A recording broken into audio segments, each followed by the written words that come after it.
The story begins at a school where students are gathering to donate blood. Some volunteers ask Nurse Kim if it's her first time at this school, and she replies that this place is tough because many people want to donate blood. So it's like these kids come here more often than in other schools. She wonders if that isn't strange, since nowadays kids don't even try to donate, and her colleague responds that it's very sweet. The students line up for the ambulances, but there's another line where students ask how much a blood donation certificate pays, and it was 5,000 won. People decide to trade there, exchanging a 5,000 won gift card for a blood donation certificate. The guy behind the box pays people with the certificates, paying 10,000 won to one man. And to that boy, it was a business. Buying gift cards for 10,000 won. People thought he was losing money, but his real goal was the blood donation certificate. The hidden value of the certificate was usually 12,000 won, and when he sells them for 10,000 won, people in need of transfusions flood his messages. But the reason no one else sells them is because it's a crime. However, for a minor like him, if caught, he'd only get a warning. Violence, theft, fraud, and even prostitution. They can't punish with serious crimes. He had a total of 60,000 won there, thinking that the police didn't care about victimless cases like this.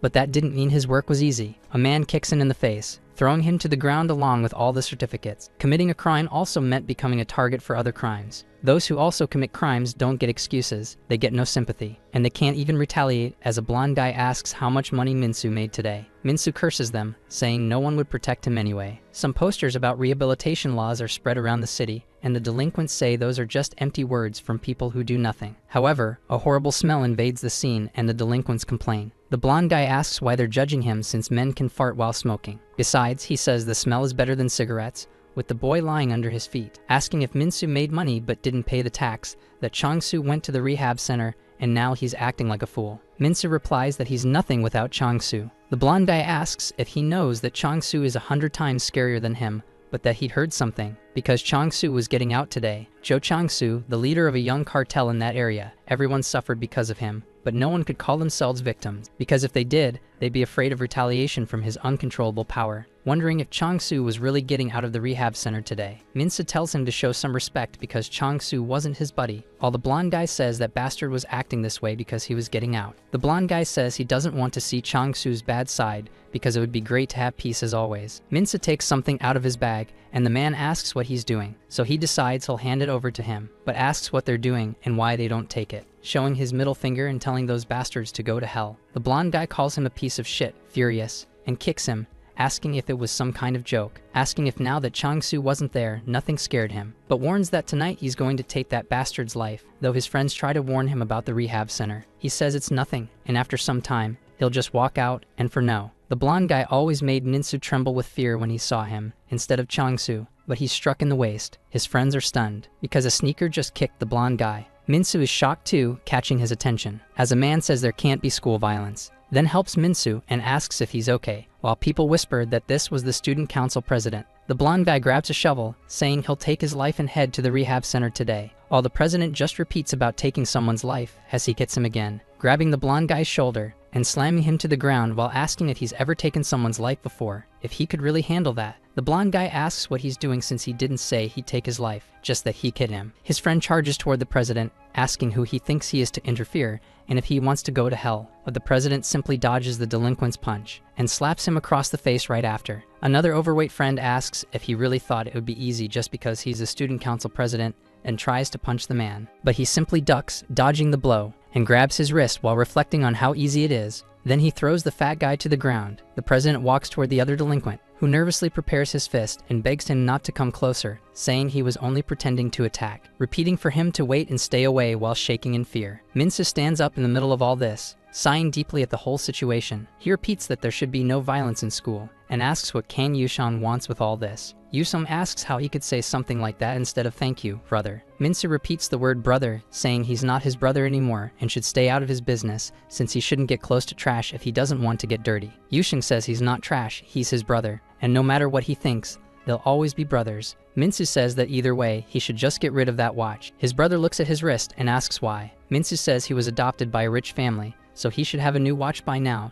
because that one is making him embarrassed, but Yusan asks what's wrong with it, and also asks about his brother's class, but Minsu says he's going home. Yusung thinks he really should change that watch. On his way home, Minsu wonders why he even got involved, because if he hadn't entered the school because of him, his brother, Kang Yusong, the student council president and pre-admitted to Korea's medical university, and him, Lee Min-soo, the biggest troublemaker in school. They were blood brothers, and his brother's original name was Lee Hyun-soo. But now he was adopted by a rich family and is called Kang Yu-shang. While the boy stops in the middle of the road, because he's still there in front of the penguin orphanage. His brother shouldn't get involved with him anymore because he doesn't want to drag him down. He would walk his golden path while Min-soo must find his own. In that old discarded wardrobe, that was his way of living. The hard-earned money he had saved up totaled 340,000 won. Min-soo repeats that he's 660,000 won short of reaching 1 million. The next blood donation truck would come in 3 months, and he wonders if he should go to another school to sell. In 2 years, he'll be kicked out of the orphanage, and the government will give him 5 million won, but that won't even be enough for a deposit. He wonders if he should get a part-time job, but no one wants to hire an underage orphan like him. He knows it's a crime, but it's the only way to get money quickly, because he doesn't want to bring his brother down any further. He shuts his locker afterward, but the blonde guy is behind him, smiling, saying his Min-soo is loaded, and asks if he wants to hear something funny, because if he gets caught making money through crime, the government will take it all back, and he starts laughing. Min-soo asks what he wants, but the blonde guy asks if he didn't already tell him that just seeing him would be enough to make him tremble with fear. In the middle of a classroom, Yu-sung is taking notes from his studies, but the teacher tells everyone to be quiet and sit down, announcing that Jo Chang-soo, who had been in the rehabilitation center, had returned, and from what he'd seen, they should help him readjust. The students gossip that Chang-soo wouldn't change and that the rehabilitation period wasn't long enough. But a wheelchair approaches the classroom, and all the students are completely shocked, even Yu-jang. Jo Chang-soo, leader of the youth cartel and an unstoppable force, was in a wheelchair, completely frail. He starts laughing for no reason, and then wets himself. People ask what's wrong with Chang-soo this time. The Juvenile Rehabilitation Act and the repealed law that now sends juvenile offenders to military rehabilitation centers for training. The rehabilitation lasts until they're fully mentally rehabilitated. Near the penguin orphanage, people are shouting for others to step back. Civilians ask what happened there, and a police officer says someone lost their life, causing a traffic jam throughout the area. The driver says there was an accident up ahead and traffic was bad, so he'll be late for class. Yu-sung repeats about the accident because it happened at the orphanage where he had lived, suddenly noticing something on the ground. The driver asks why the young master is opening the door all of a sudden, but Yu-sung just stares at the ground. Because there was his brother's broken watch, he panics upon seeing it. A body was covered, and people said it was one of the children from the orphanage. Yu-sung tries to approach, asking the civilians to step aside, calling for his brother multiple times, but then going into shock. Under Article 243 of the Juvenile Rehabilitation Act, this minor was being arrested at the crime scene. From that moment on, the identity of the minor would be managed by the rehabilitation center. In the middle of a courtroom, inside the rehabilitation court of the juvenile center,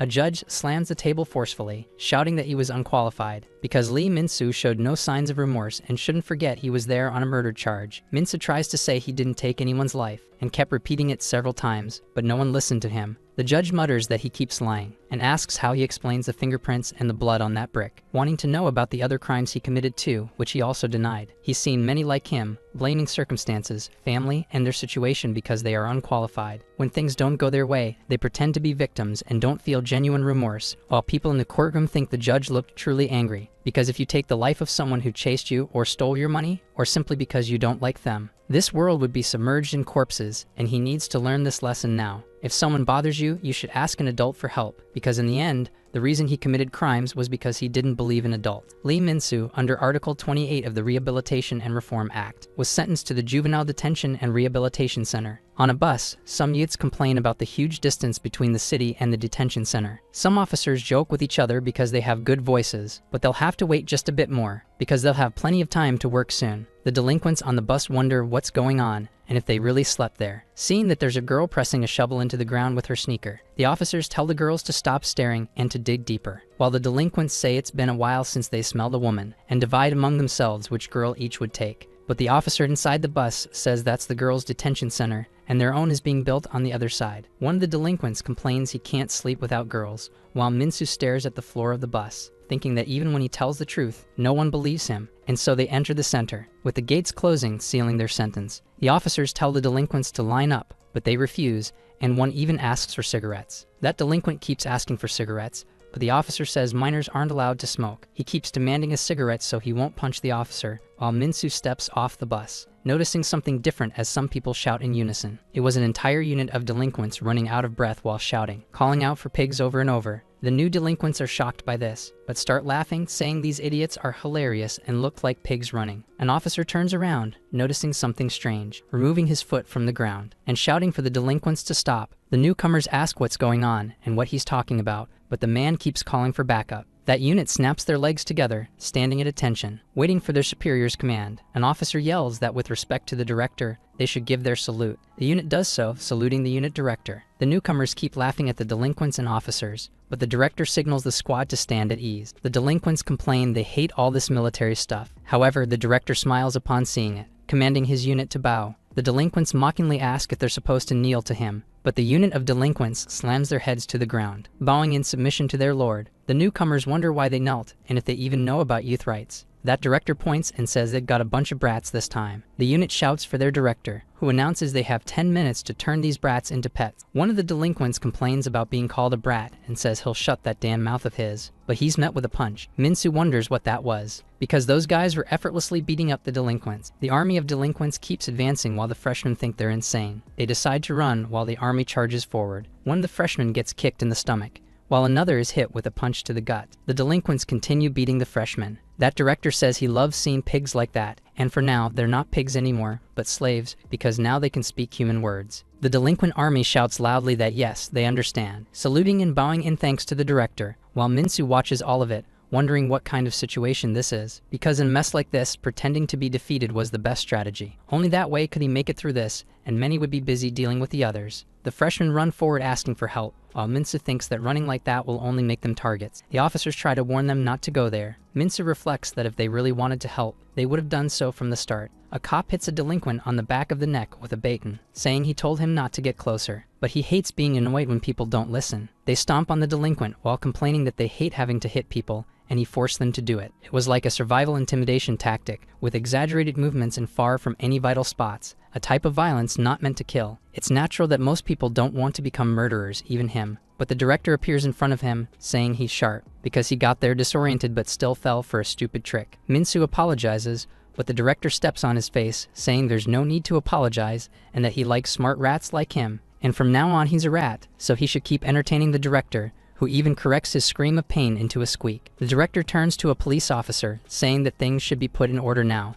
and the man tells all the freshmen to take off their clothes. So they're left naked, kneeling in a line. The director smiles and says no. They'll begin the real training. In hotel room 106, someone rings the bell. Yusung asks if anyone's home. With no response, he says it's 2 p.m., the perfect time for someone to be out. So he pulls a pair of scissors from his suit, opening the doorknob slowly using the scissors, and manages to unlock the door. The young man says excuse me and announces that he's coming in. When he was younger, he and his brother used to break into empty houses all the time. Minsu kept watch in the hallway while he stole anything valuable inside, and before the police could catch them and take them back to the orphanage, they spent years breaking into homes. As a result, they could clean out an entire house in just 5 minutes. Yushin thinks he didn't expect to be doing this kind of thing again nowadays. Then he opens the bedroom door, saying not to worry because he's not there to steal anything, he just wants answers. His brother had gone to that place too. Chang-Su is tied to the bed, moaning over and over while sweating cold in fear, saying he soiled himself. Yusung asks what kind of place the detention center is that left him like that, because they say he fell and hit his head, but he doesn't have any broken bones or visible injuries. He used to be so terrifying that even the police didn't want to go near him. But looking at him now,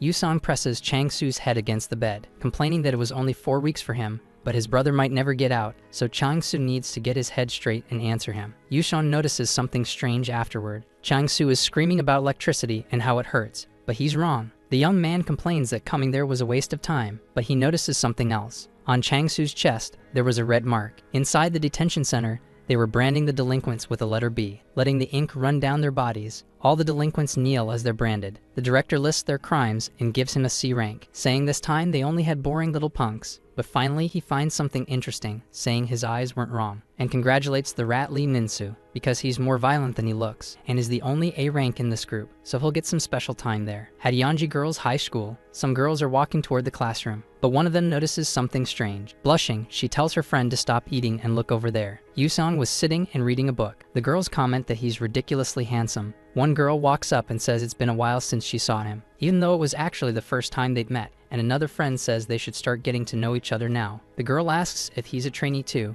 and if he wants to follow her on social media. Yusong just stares at the girls, saying it's unfortunate because he doesn't use Instagram, and the girls freak out because his smile is beautiful. Yusong asks if he can ask them a question, saying that he's looking for someone named Gus Semin, and her friend asks if it's that one. That crazy girl right there, holding a motorcycle helmet in her hand. She had just gotten out of the rehabilitation center. The two girls complain that Semin was staring over here and that this psycho had sharp hearing. That masked girl asks about those sneaky stares. Yusheng stands face to face with Semin. The girl asks where he's going. He just says he wants to know about the rehabilitation center, but Semin tells him to leave. Walking away from Yuzhong, the boy takes a deep breath right after, saying that his younger brother was there. Semin's expression goes blank upon hearing that. Continuing on her way without caring, Yusong sighs, saying maybe he was too direct and should try to get closer better next time. But Semin calls out to him. A helmet comes flying in his direction. Yusong catches it by pure reflex, while Semin tells him to get on the bike, because this wasn't the place to talk about that. She starts the engine to leave. Yusong asks what made her change her mind, while Semin says her brother was locked up there too. The boy wants to know what kind of place the juvenile rehabilitation center really is. Semin stays silent for a few seconds, trying to say that it was the very embodiment of hell. The director says only 3 hours have passed, and they're going to start the next training session, while Minsu wonders when this will end, because they're supposed to start squat jumps, and the squad makes pig noises. The officers shout that on 1 they should say pig, and on 2 they should make the sound, and so they respond, starting to move with their jumps. Minsu makes a rat noise while pulling on his ears, cursing the situation in his head because only 3 hours had passed, but it felt endless. The director enjoys the situation with his ear, saying that the animal noises sound so nice. But he notices a groan amid the noise. A blonde delinquent had collapsed on the ground, while officers stomp on him because he should get up. That boy says his stomach hurts really badly and asks to use the bathroom. The officers complain that this is all he could take, while Minsu reflects on how they're beating him just for needing the toilet. But the director approaches, saying he probably held it for a long time before asking and shouldn't worry, just get up. The delinquent just looks up. Then the director squats down and looks at him, saying that this is tough, but asking if anyone else wants to use the bathroom. Minsu says they're being punished together, but now they want to leave. The officers correct the group and ask if anyone else wants to go to the bathroom, and if not now, they won't be allowed until training ends, and the rest must continue training. Minsu wonders if they're really going to let them go, and with a system this unfair, maybe they should just get out of here. One delinquent says it's brilliant because if they keep doing this, training days will end soon, thinking they're trying to find a way to stop training. Minsu reflects that something about this is suspicious. The director asks if any more life forms want to join the group because it's a rare opportunity, and Minsu wonders how they're letting people go so easily. Unconditional kindness was like a nameless fruit in the forest. Minsu looks coldly because the sweeter and more tempting something is, the stranger it feels, and so he raises his hand, saying that more carefully and aesthetically he should approach. Minsu says he doesn't need to go anymore and wants to continue the training. The officer grabs his neck, asking if they're joking and if this is some kind of prank on him. Minsu says he suddenly used his muscles and his stomach froze for a moment. So the officer tells him to go back to the group because he's keeping an eye on that rat. A delinquent starts laughing, saying he's an idiot. Minsu reflects that they're treating them like animals, but they give bathroom breaks. And animals don't use bathrooms, only humans do. The officer shouts that everyone who needs the bathroom is right there. So the director says that both humans and animals need to relieve themselves, and it must be hard to hold it in. Therefore, they were dismissed for 30 minutes. The delinquents laugh, mocking the fools, but the director asks what they're laughing at, because he was dismissed, not all of them. All the delinquents are shocked to hear that. Then the director announces that from now on, there'll be a human centipede. Minsu reflects on centipedes, an arthropod belonging to the class Chilopoda, with 15 pairs of legs in the basic form, but some species can have up to 177 pairs, a creature below humans and animals. The officer orders them to place their legs on each other's shoulders and raise their arms, because if they fall, they'll get extra time. They were worse than pigs, inferior beings that couldn't even control basic body functions. For creatures like them, using a bathroom was a luxury. The director claps his hands, saying they were useless insects, and made a bathroom for them, giving them everything they wanted. And if it didn't hurt, they should hurry up and do their business. One delinquent was nearly unconscious, but collapses to the ground as the officer beats him, asking what he was staring at, since it's only been 3 hours. Then he throws water on the delinquents, because just 3 hours ago, these savage, terrifying monsters had turned into pets, timidly trying to dodge punishment, wondering if the day was already over. An alarm sounds shortly after. The director orders them to clean up and head back into the center, and the officers should feed the animals their rations. Everyone there salutes the director as he walks away. Inside a cafeteria, Minsu receives a plate of food scraps, thinking there was nothing edible there, and also wondering why they were eating on the floor, and if it was because they were animals, but at the very least, they should get utensils. The officer says that for now, they're going to sing the Song of Gratitude, and orders them to start now. Some begin singing that they are not humans but dogs and pigs. They eat whatever is given and obey orders, thankful for being cursed at and beaten. Minsu thinks this is truly inhumane because they really do see them as animals. The boy falls silent, thinking it's fine, whether he's a life form or not. He's going to endure this, and so he eats with his hand, because he'll endure anything to get the hell out of there no matter what. Seven parks her motorcycle on a bridge. Yusung notices something in that scenery. It's the Juvenile Rehabilitation Center, and he can see it from there. The girl says she goes there every day because she keeps thinking about her brother. Yusung says his brother is awaiting trial and will probably end up there soon, and asks if she really thinks that place is hell, to which Semin replies that hell must be better, because that place isn't for humans. Semin pulls a cigarette from her mouth, saying she has nightmares every day about what happens there and can't sleep without pills, but he must really love his brother to have come to see her. Yusung says that when their mother passed away, she asked him to protect his brother, but in the end, he couldn't. And that's why he came to her. It's too late to try and fix things. Of all the people who came out of that place, she's the only one who seemed okay. The girl asks if he wants her to tell him how she survived in the rehabilitation center. Yusung wonders how she came out of that place in one piece, but she makes a crazy face, saying she pretended to be an idiot, and she was serious. Yusung says he's not joking and asks her to tell him. The girl looks straight ahead, saying again that she's not joking. She ties her hair back, startling Yusung when he sees something: the scars on her head. Semin says that place had the craziest bastards in the country, and when tempers flared, fights would explode. But it was full of unimaginable lunatics, and she never thought they'd pour hot oil on her head. Yusung apologizes, saying he didn't know she went through all that,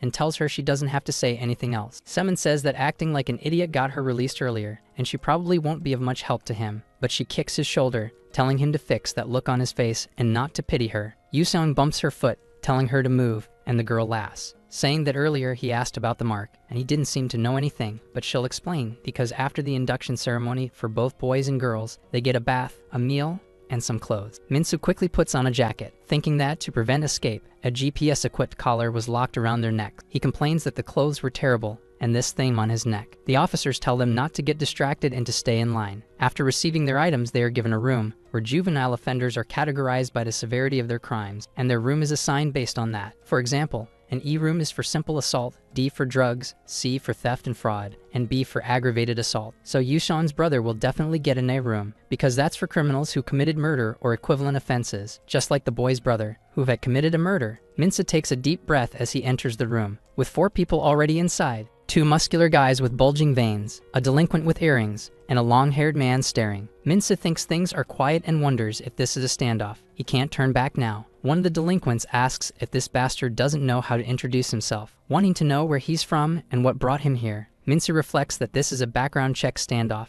and says he came from Penguin Orphanage and attends Songrek School. The delinquents laugh, saying that's an elite path and they know a guy from Songrek. But the long-haired man tells everyone to shut up, wanting to know what brought him there, and if he's in room A, he must have caused some serious trouble. Minsa thinks this guy must be the leader. He says he's there for murder. The delinquents break out in cold sweat, whispering that they finally got someone who took a life in there. Minsa reflects that he's the only murderer there. He thought they grouped people with similar crimes, but murder is the worst, and he wonders if crime severity determines power there. The earringed delinquent laughs, saying their dog is doomed because he'll stay stuck as the newbie. Minsa thinks that guy may be the leader, but even so, he's still the youngest. However, he notices that the one sitting in the chair is a white-haired delinquent, groaning in pain from having to endure that weight. The long-haired one stands up, saying it's annoying, while the earringed one keeps stepping on the chair, asking if he wants to fight someone who took a life instead of staying the youngest. Minsa thinks nothing changes. Weak people are bullied both outside and inside, and if they think they can walk over him, he'll make sure he's treated like a murderer. At 7 p.m., it's time for reflection essays, where kids at the juvenile center have to write 10 letters every day. Minsa thinks he didn't kill anyone and wonders what he's supposed to write, but a paper ball is thrown at him. 2 of the delinquents are playing with paper balls like it's baseball. Minsu asks if they're not supposed to write reflection letters too.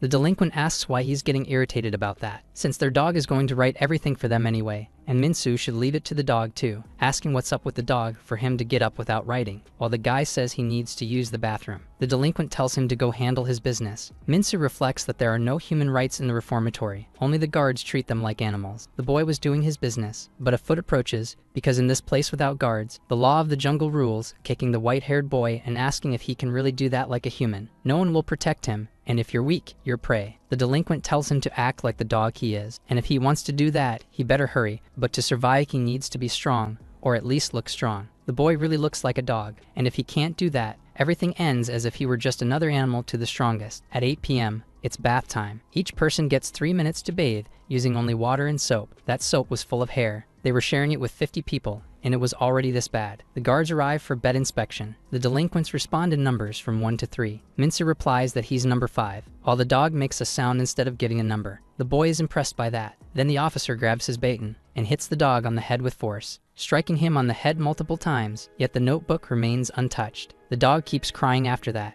Minsu thinks that after the count, the lights go out. At 10 at night, the day ends with sleep. Minsu hears some sounds of crying, because the white-haired boy was crying a lot. One of the delinquents asks who's crying like a human, and the boy goes quiet, holding his mouth so he wouldn't make noise while crying. Minsu just closes his eyes. That's how he spent his first night in the reformatory. At 5:30, morning cleaning and roll call begin again. Minsu cleans the floor together with the dog, and so the morning starts very early. At 6, breakfast is served. After roll call, meals are distributed under the door. The group gets a few portions of food. Minsu asks why they don't eat in the cafeteria, but the delinquents explain it's because of the afternoon training, and Minsu thinks that at least this time, they got spoons. But then he asks where the dog is and why he isn't eating. The delinquents look down, saying he's right underneath, but it's a human table. Minsu tells them to feed him while he works. While the delinquents ask why he's so concerned, since he treated the dog like a friend, they gather all the scraps of what they ate and aim everything with care, finishing the dog food. Minsu looks at it, impressed. The delinquents tell the dog to eat it immediately. As the boy starts crying again, the dog gets ready to eat it, but Minsu kicks the table, yelling at him not to eat that.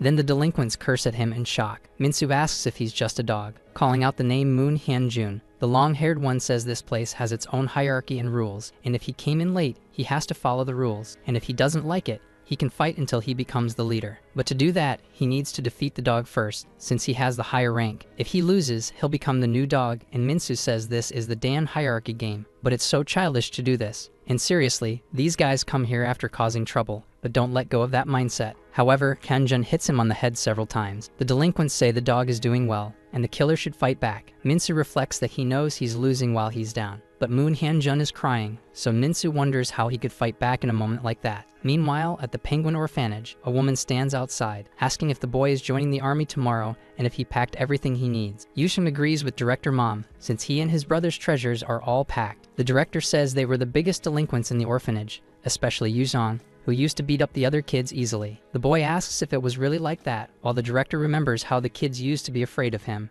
Yusong smiles and says about that, she's got a memory error, because it's true that he fought the kids. Moon slaps Minsu in the face while apologizing, while the delinquents stomp on his face, saying he's a weakling, not a killer, and that's why Minsu's parents abandoned him. Yusheng says the kids weren't afraid of him. While Minsu strikes the delinquent in the head, his brother remembers that the kids were afraid of his brother because clearly he's better at fighting. Moon keeps whimpering when he sees this, while the delinquents are completely stunned. The room leader looks furious. Minsu was truly terrifying for being insane, because when that bastard loses his mind, no one can stop him. Minsu declares that from now on, everyone will be his dogs. Minsu strikes another delinquent in the head, repeating that they're all going to be puppies now, because they told him to do it this way. Another delinquent hits him from behind, saying it was a mistake, and asks if he's crazy for doing this alone. But this is room A, and he better stop acting like that. This place is full of people who think there's something, but Minsu must see it as easy just because he's a rejected orphan. Minsu shoves a cleaning stick into his mouth, telling him to shut up right now, because that bastard insulted his mother. 2 more delinquents charge at him, saying they'll send him to hell,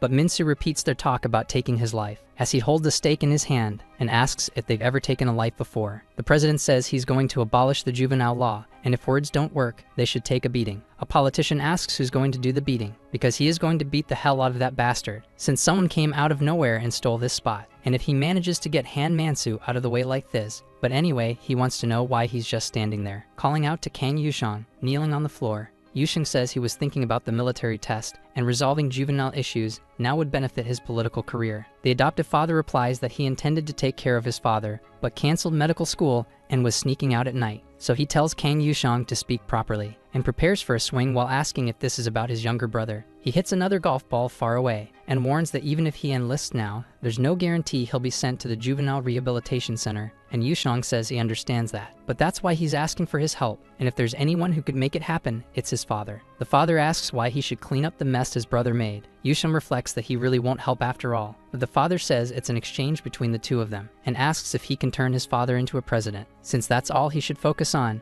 Minsu shouts for them to come at him, because he's going to stab them all with that piece. The boy's hand is suddenly restrained, while one of the delinquents tells the others to hurry and attack, holding Minsu. The bald delinquent strikes Minsu's head. The one holding him suggests he might be dead, but the bald one says it was their friend's order. Minsu gets up and headbutts the one holding him, saying it was fake, and kicks the bald one between the legs, throwing him away, leaving him slightly knocked out. Minsu tries to push him away, saying he's heady. The room leader asks if his angry word was mom or something else he had because he was abandoned, since it was heartbreaking, and he wants to know if his mother knew her son had become a murderer. Minsu moves quickly, raising the stake up to his eye, telling him to apologize unless he wants to lose his eyes. The long-haired guy asks if he should apologize for his mother abandoning him or for committing a crime, but they should stop there. That boy raises his hand saying he didn't do it. Minsu wonders what just happened, but the room leader says he was the one who started it all, and the boy quickly turns, asking who he's talking to. Officers rush in toward his head to strike him, hitting Lee Minsu's face with full force.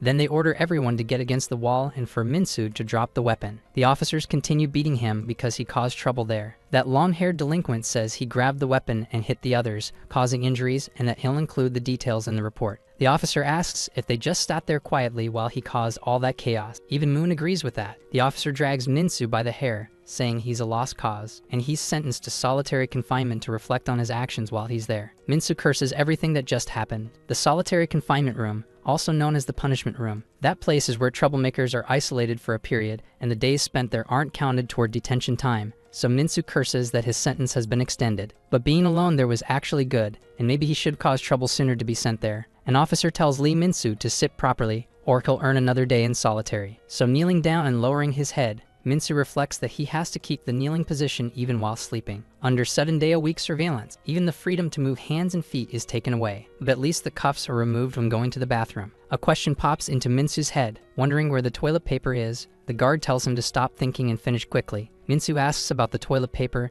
and the guard says it's behind him. Then Minsu notices a faucet behind him. The guard tells him to use the water to clean himself. Minsu stares at his hands after hearing that, thinking he has to use them now. The food arrives in the boy's cell, cursing the situation because they didn't release his arms to eat. So when he gets out of there, he's going to crush them all. At 7 p.m., it's time to write a reflection. Even in solitary confinement, letters must be written, and now he has to write twice as many for being sent there. He draws the bald guy from his cell, and writes about the others who live there. Minsu thinks everyone there has problems, but the most problematic one is that bastard Gus Sejun, who must be defeated no matter what. At nightfall in solitary confinement, Minsu sleeps there on the floor, drooling on the ground in a trance. He dreams of his brother, in their house that was burning down. Minsu and Yusong face the situation with grim expressions. Their faces were cold. Minsu wakes up suddenly, crying and screaming. Maybe because of the imprisonment, the bad memories keep flowing into his dreams. He groans a little, saying that if he falls asleep again, he'll have the same nightmare. So he gets ready to kneel down, crying heavily and breathing hard in that moment. In the end, he stayed up all night. Finally, after 16 days, Minsu leaves the room.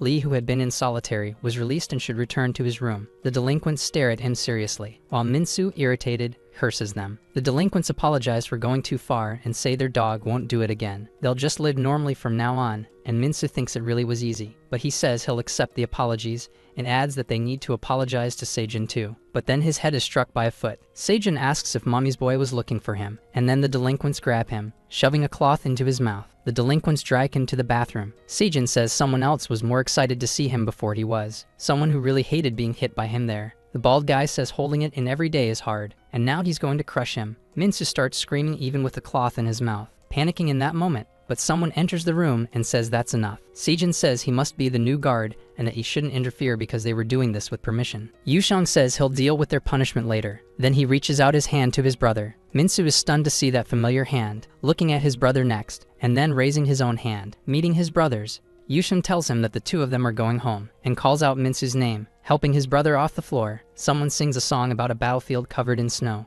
because they were marching there, and he asks if his comrade can hear him. Able to hear that piercing voice, a general with 4 stars on his beret is crying, talking about patriotism, because a true patriotic soldier understood. He says that General Juk Sai embodied his desire to protect the nation, and the old man responds that those were the golden days of the Korean army. The general says he's a true patriot, but making his son a soldier, Jixai responds that he grew up without wisdom to speak such nonsense, because other politicians forge documents to keep their sons out of the military by faking mental illnesses, but instead they should send immature kids there. The general starts singing that they would enlist today, while people outside think there's a heavy atmosphere between the general and the politician. He keeps singing, and Sion reflects on that strange military sound. Jixai calls the newbie and asks if he's prepared because the higher-ups want him to enlist immediately. Sion says he'll enlist today, thinking he'll make preparations to save his brother. While his brother awaits trial, he's been gathering information on the youth center, and he confirmed the reality, a place easily compared to hell. That was the reason he came to settle things. Even if it's just one day before, he'll get Minsu out of that hell, so they should leave soon. And if he just follows orders, he'll be free quickly. The plan was perfect, and if they follow it, everything will work. But Yushang says to wait a moment. Minsu had punched the bald guy in the chin. He asks if that bastard is really doing this now, because he's going to kill him, while Yushan realizes his perfect plan fell apart from the start. The bald guy thinks the instructor looks new but must be a senior here, and either way,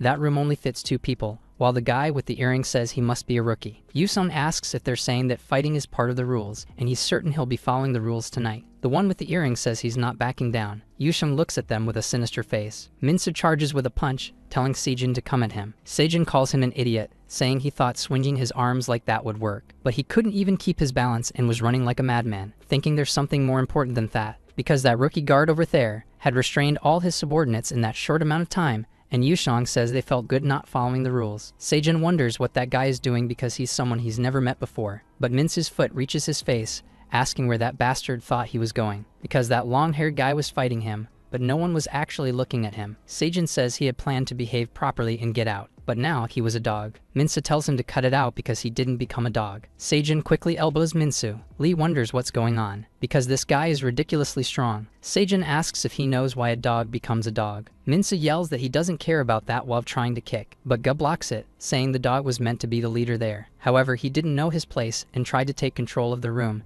and Minsu thinks he can't get knocked out. Minsu grabs Seijin by the chest, saying that in this room he was the most pathetic one, and tries to punch, but Seijin counters it, landing a punch that knocks him to the ground. Now they're on top of each other. Minsu curses him, nearly losing consciousness. He thinks he got knocked down by the bastard who insulted his mother and couldn't even land a punch. Nearly unconscious, he stares at Yushang's feet, thinking that every time he got hit, that bastard's face flew into his mind. Yusong asks if he's alive. Minsu reflects on how much it sucks, but slowly answers yes. Yusong takes a deep breath at that moment, asking why this bastard is so light and if he even eats. Seijin asks why he's pulling him out, since he needs a lesson, while Yusong replies that he's going to solitary confinement because he needs to learn. The long-haired guy wants to know about fighting him since he seems good at it. Yusong suddenly remembers something, telling him to stop fighting because she asked him to tell this. Seijin is left speechless and talks about solitary confinement. In the solitary confinement room, Minsu lies on the ground cursing it all, thinking about solitary again and wondering how long he's been unconscious. And the next time he sees that long-haired bastard,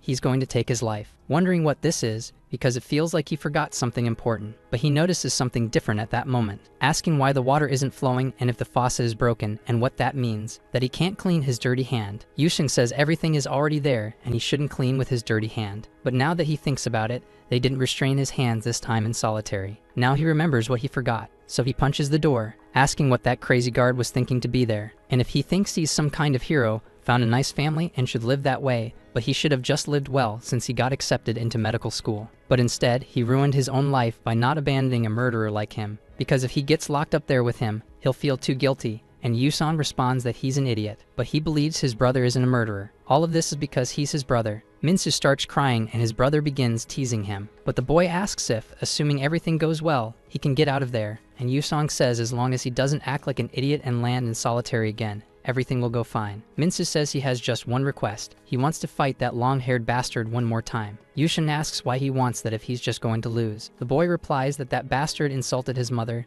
and he could take anything, but not someone insulting his mom. Yushim tells him to fight him, because he'll teach him how to win, but if he loses again to the guy who insulted his mother, he'll take his own brother's life himself. There were 15 days left in solitary confinement. In the room, Gus Sejin was sitting in the corner, thinking. 15 days was too short for Minsu to gain real physical strength, and that's why what he'd be learning now was only how to knock Gus Sejin out. Minsu asks if he really thinks that's enough to beat that bastard. Yushin says that if his analysis is correct, he'll win, and if not, he'll take his life, and asks if he memorized the tactics. Minsu tells his brother to be sure and trust him. then enters that room with the same rage as before. The delinquents complain that he's back and seems to have enjoyed his time in solitary. Minsu says he made them dogs, but now he's thought about it. The delinquents are impressed and ask why suddenly he decided to become a dog. Minsu replies that it seemed faster to become a dog. He should endure this for now, to when he has to take the enemy's hits and wait for the perfect opportunity. Holding back and watching as the opportunity approached, this was his masterstroke. But two of the delinquents were playing around with his back, drawing on it. He stands up angrily, saying he can't do this anymore. The two ask if he's changed his mind about being a dog now, and if he's going to switch up the order this time. Minsa thinks he should endure it. Yuson had asked him to hold on for 5 days and said he'd take care of his room since the guards control everything during lessons. So please, he shouldn't fight them because he'd hold the stage for 5 days. Minsu curses, saying he'll endure one more round. The delinquents ask if he's going to be an A-rank dog now, and if they're playing egg-breaking next. Minsu reflects that he just needs to hang on for 5 more days. A cloth is being dragged on the floor on day 2.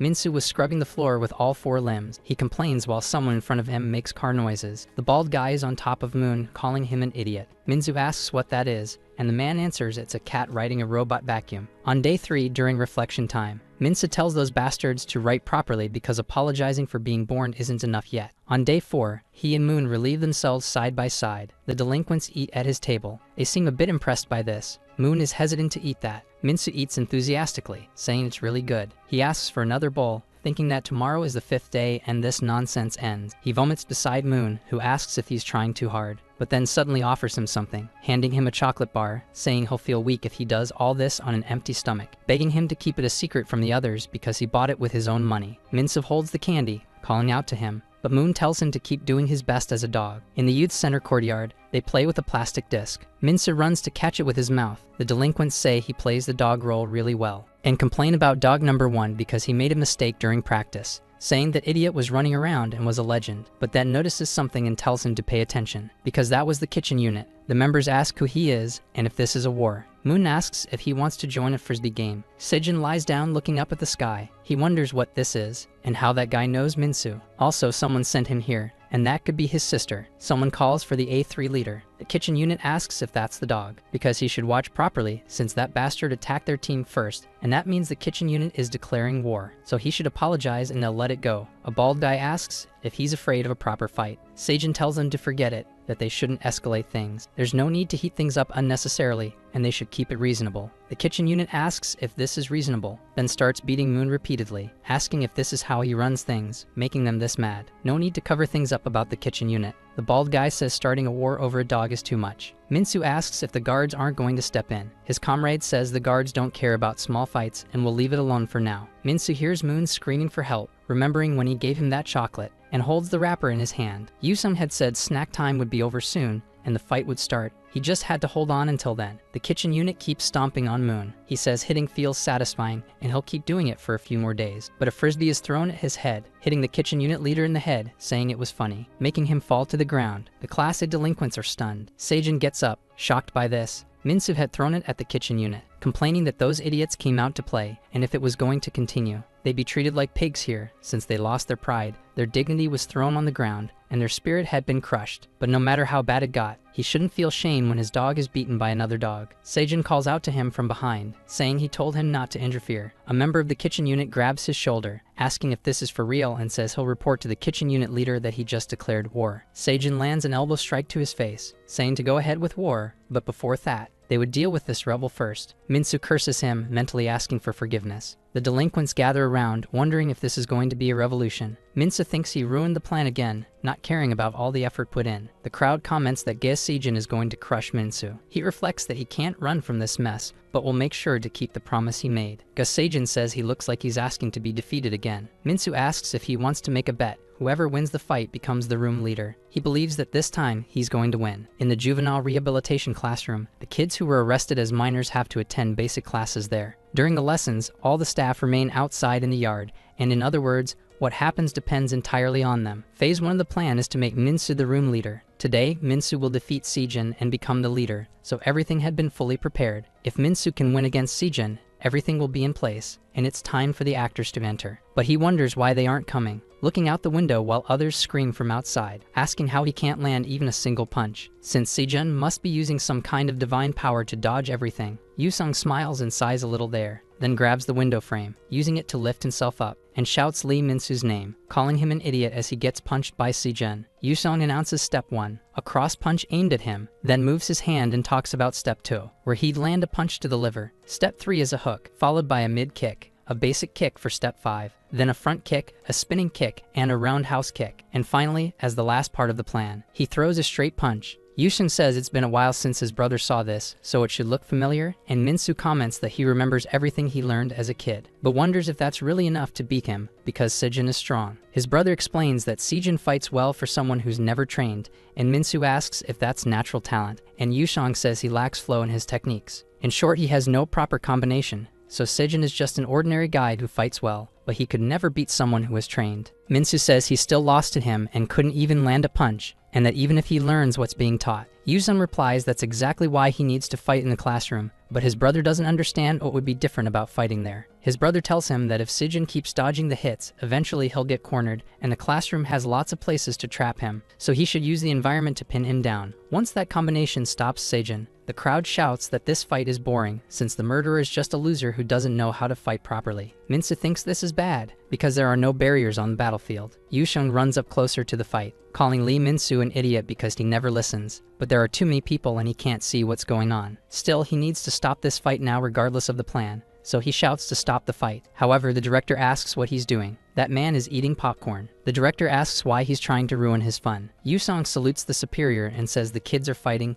and he was about to stop it, and the director asks why, and if he enjoys watching the animal kingdom. Yusong is a bit confused by that, but the director explains what happens when out-of-place life forms like rats appear in the middle of a place they don't belong. He says a hungry snake will try to eat the rat in one of those attempts, but asks if Yusong knows what the film crew would do. He answers that they would do nothing, because a snake eating a rat is part of the natural order. And just like that, he shouldn't interfere in their fight, respecting the natural order, and besides, watching this fight is very entertaining, and so Yusong thinks this guy is insane. The director asks why he doesn't join him and enjoy the show, while Min-soo steps in front of Sejun, thinking he just needs to land one punch, so he gets ready to throw a punch. A hook that would be a feint, but Sejun just dodges, landing a punch to the face of his subordinate while asking what he was doing. Min-soo thinks that if he could just land his combo, it would be over, and please just let him land at least one hit. So he has to trap him with this, preparing for step 2. Sejun strikes the back of his neck and asks why he keeps counting numbers and if he's trying to teach him. Min-soo tries to land strike 3, and Sejun dodges, saying he was right because 2 comes after 1, and 3 is followed by 4, 5, 6, and 7,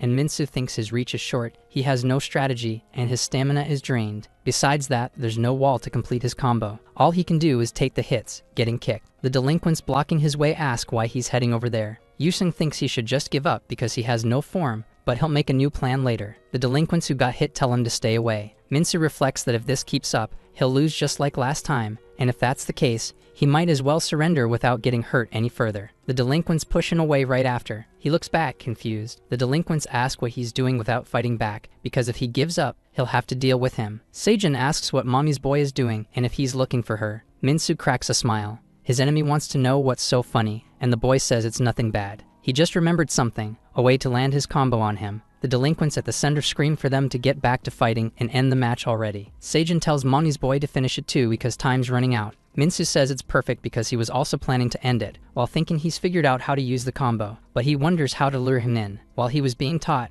Min-soo asked what would happen if he pushed Sejun and didn't trap him. Yusung says he understood, while Min-soo says no matter how much he thought about it, he couldn't picture Sejun being trapped and asks if there's another idea. His brother suggests that after pushing him into the hallway, he could fake a move by going in closer, and Min-soo says he had already thought of that. But even if he tries it, it might not work and could be pointless, and Yusong says in that case, he'll teach him a magic word that'll make Sejun lose it. Min-soo says he had something like that this whole time and should have told him earlier. Yusong replies that when he hears this word, Sejun will completely lose his composure. Min-soo calls his opponent's attention, asking if Gasemin is pretty. His brother angrily calls him Mommy's boy while rushing in to punch him, demanding to know where he learned that name, while Min-soo strikes his face, thinking the magic word worked. Sejun asks how he knows his sister. Min-soo repeats the Mommy's boy nickname, and asks if that was the best insult he could come up with, while Sejun realizes he blocked his punch. Min-soo grabs his hair, saying he always cried over his sister, always running to her, so now he shouldn't cry for her anymore. Seijin demands what knowing his sister has to do with this fight,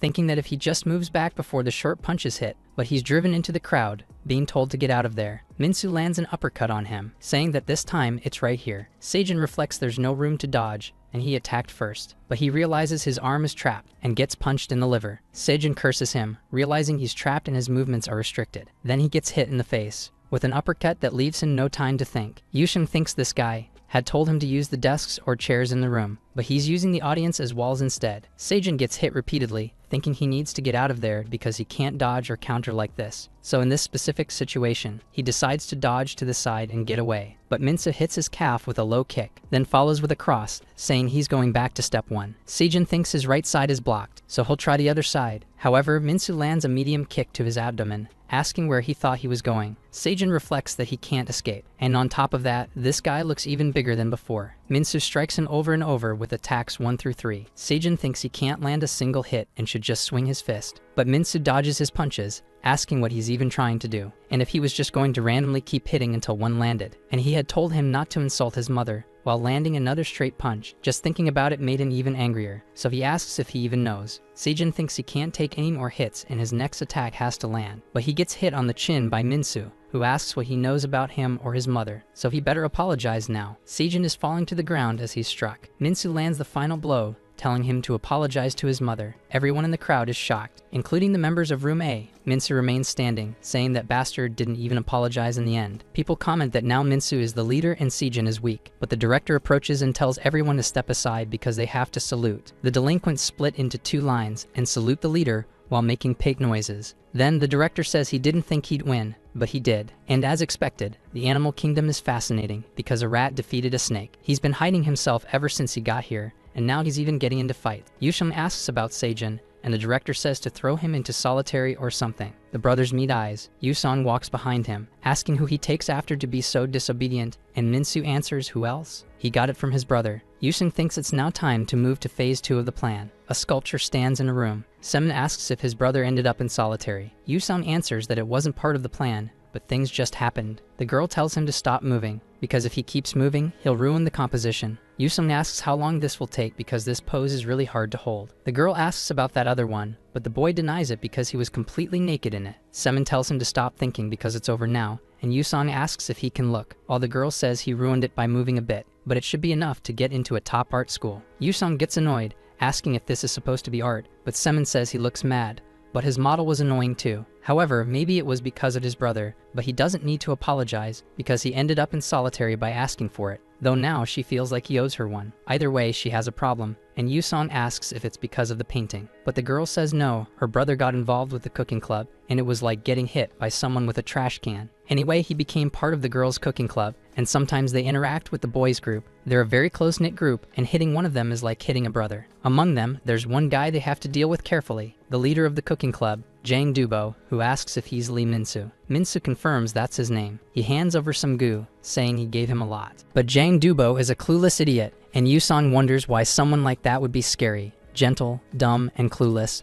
But the girl says that's exactly why he's terrifying, because just from someone complaining about his food, he killed 2 guards. So Dubo says his boys suffered a beating from him, so he deserves that amount of food, and he'll regret messing with the cooking club. Minsu asks what he's talking about, and if he really did mess with the cooking team. Dubo asks if he's not Lee Minsu, and the boy confirms, saying it's a common name, then apologizes. But the cooks say he's a liar, it's really him. Minsu had already run far from the cafeteria. He complains that this time was way too close. In the middle of a massive mansion, Han Mansu, the president of South Korea, thanks everyone for coming to the summer meeting. 3 representatives from different parties arrive there. The president greets the chubby representative, saying he looks radiant. He greets the other while asking everyone to set aside rivalries and focus on a good message for the public, and finally shakes Kang's hand. The 2 smile for the camera. The president says it's been a while since they were opponents in the presidential race, and for the sake of the nation, he must work well as his subordinate, slapping the congressman on the butt. Kang wonders what the hell is wrong with this guy, because he just slapped him, in front of the entire nation. Kang yells, asking how he dares to do this,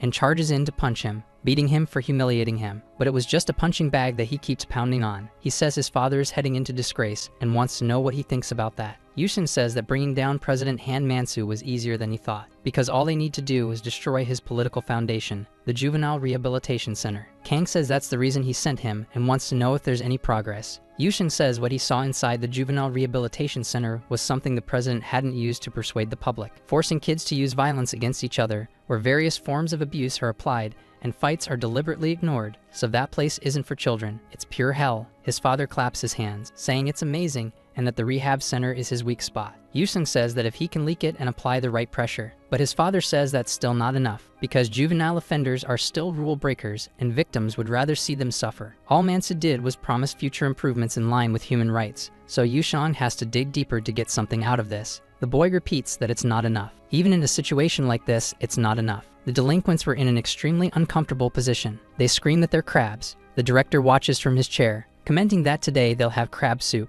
and the guard next to him says he'll inform the kitchen team. Minsu imitates a crab while cursing the situation. Wondering what time it is since this started, he's already reached his limit. He messes up the crab phrase but quickly corrects himself, then notices who that guard is. His brother orders Lee Minsu out of the position, because he'll separate the drills, but as a lobster this time. Minsu curses the situation for having become a lobster. Yusan whispers that if he just releases him, it'll be suspicious. But now he'll explain phase 2 of the plan. The Juvenile Rehabilitation Center runs on a system of rewards and penalties. With 100 reward points, he gets reviewed for parole. Currently, Lee Minsu's score is -50, having earned 0 points since arriving and only causing problems. Minsu asks how to earn points, and Yushan calls him a bastard, because from now on, the fastest way to earn lots of points is to become a volunteer assistant for the kitchen team. Minsu complains that's where that bastard is, and he'll lose his life if he goes there. Those guys will beat him up. But he doesn't care and says he'll just stay there forever. A cop walks by and tells Yushan good work, while Minsu keeps throwing a fit. Another officer salutes him again for the good work. Minsu yells that he'll do anything except join the kitchen team.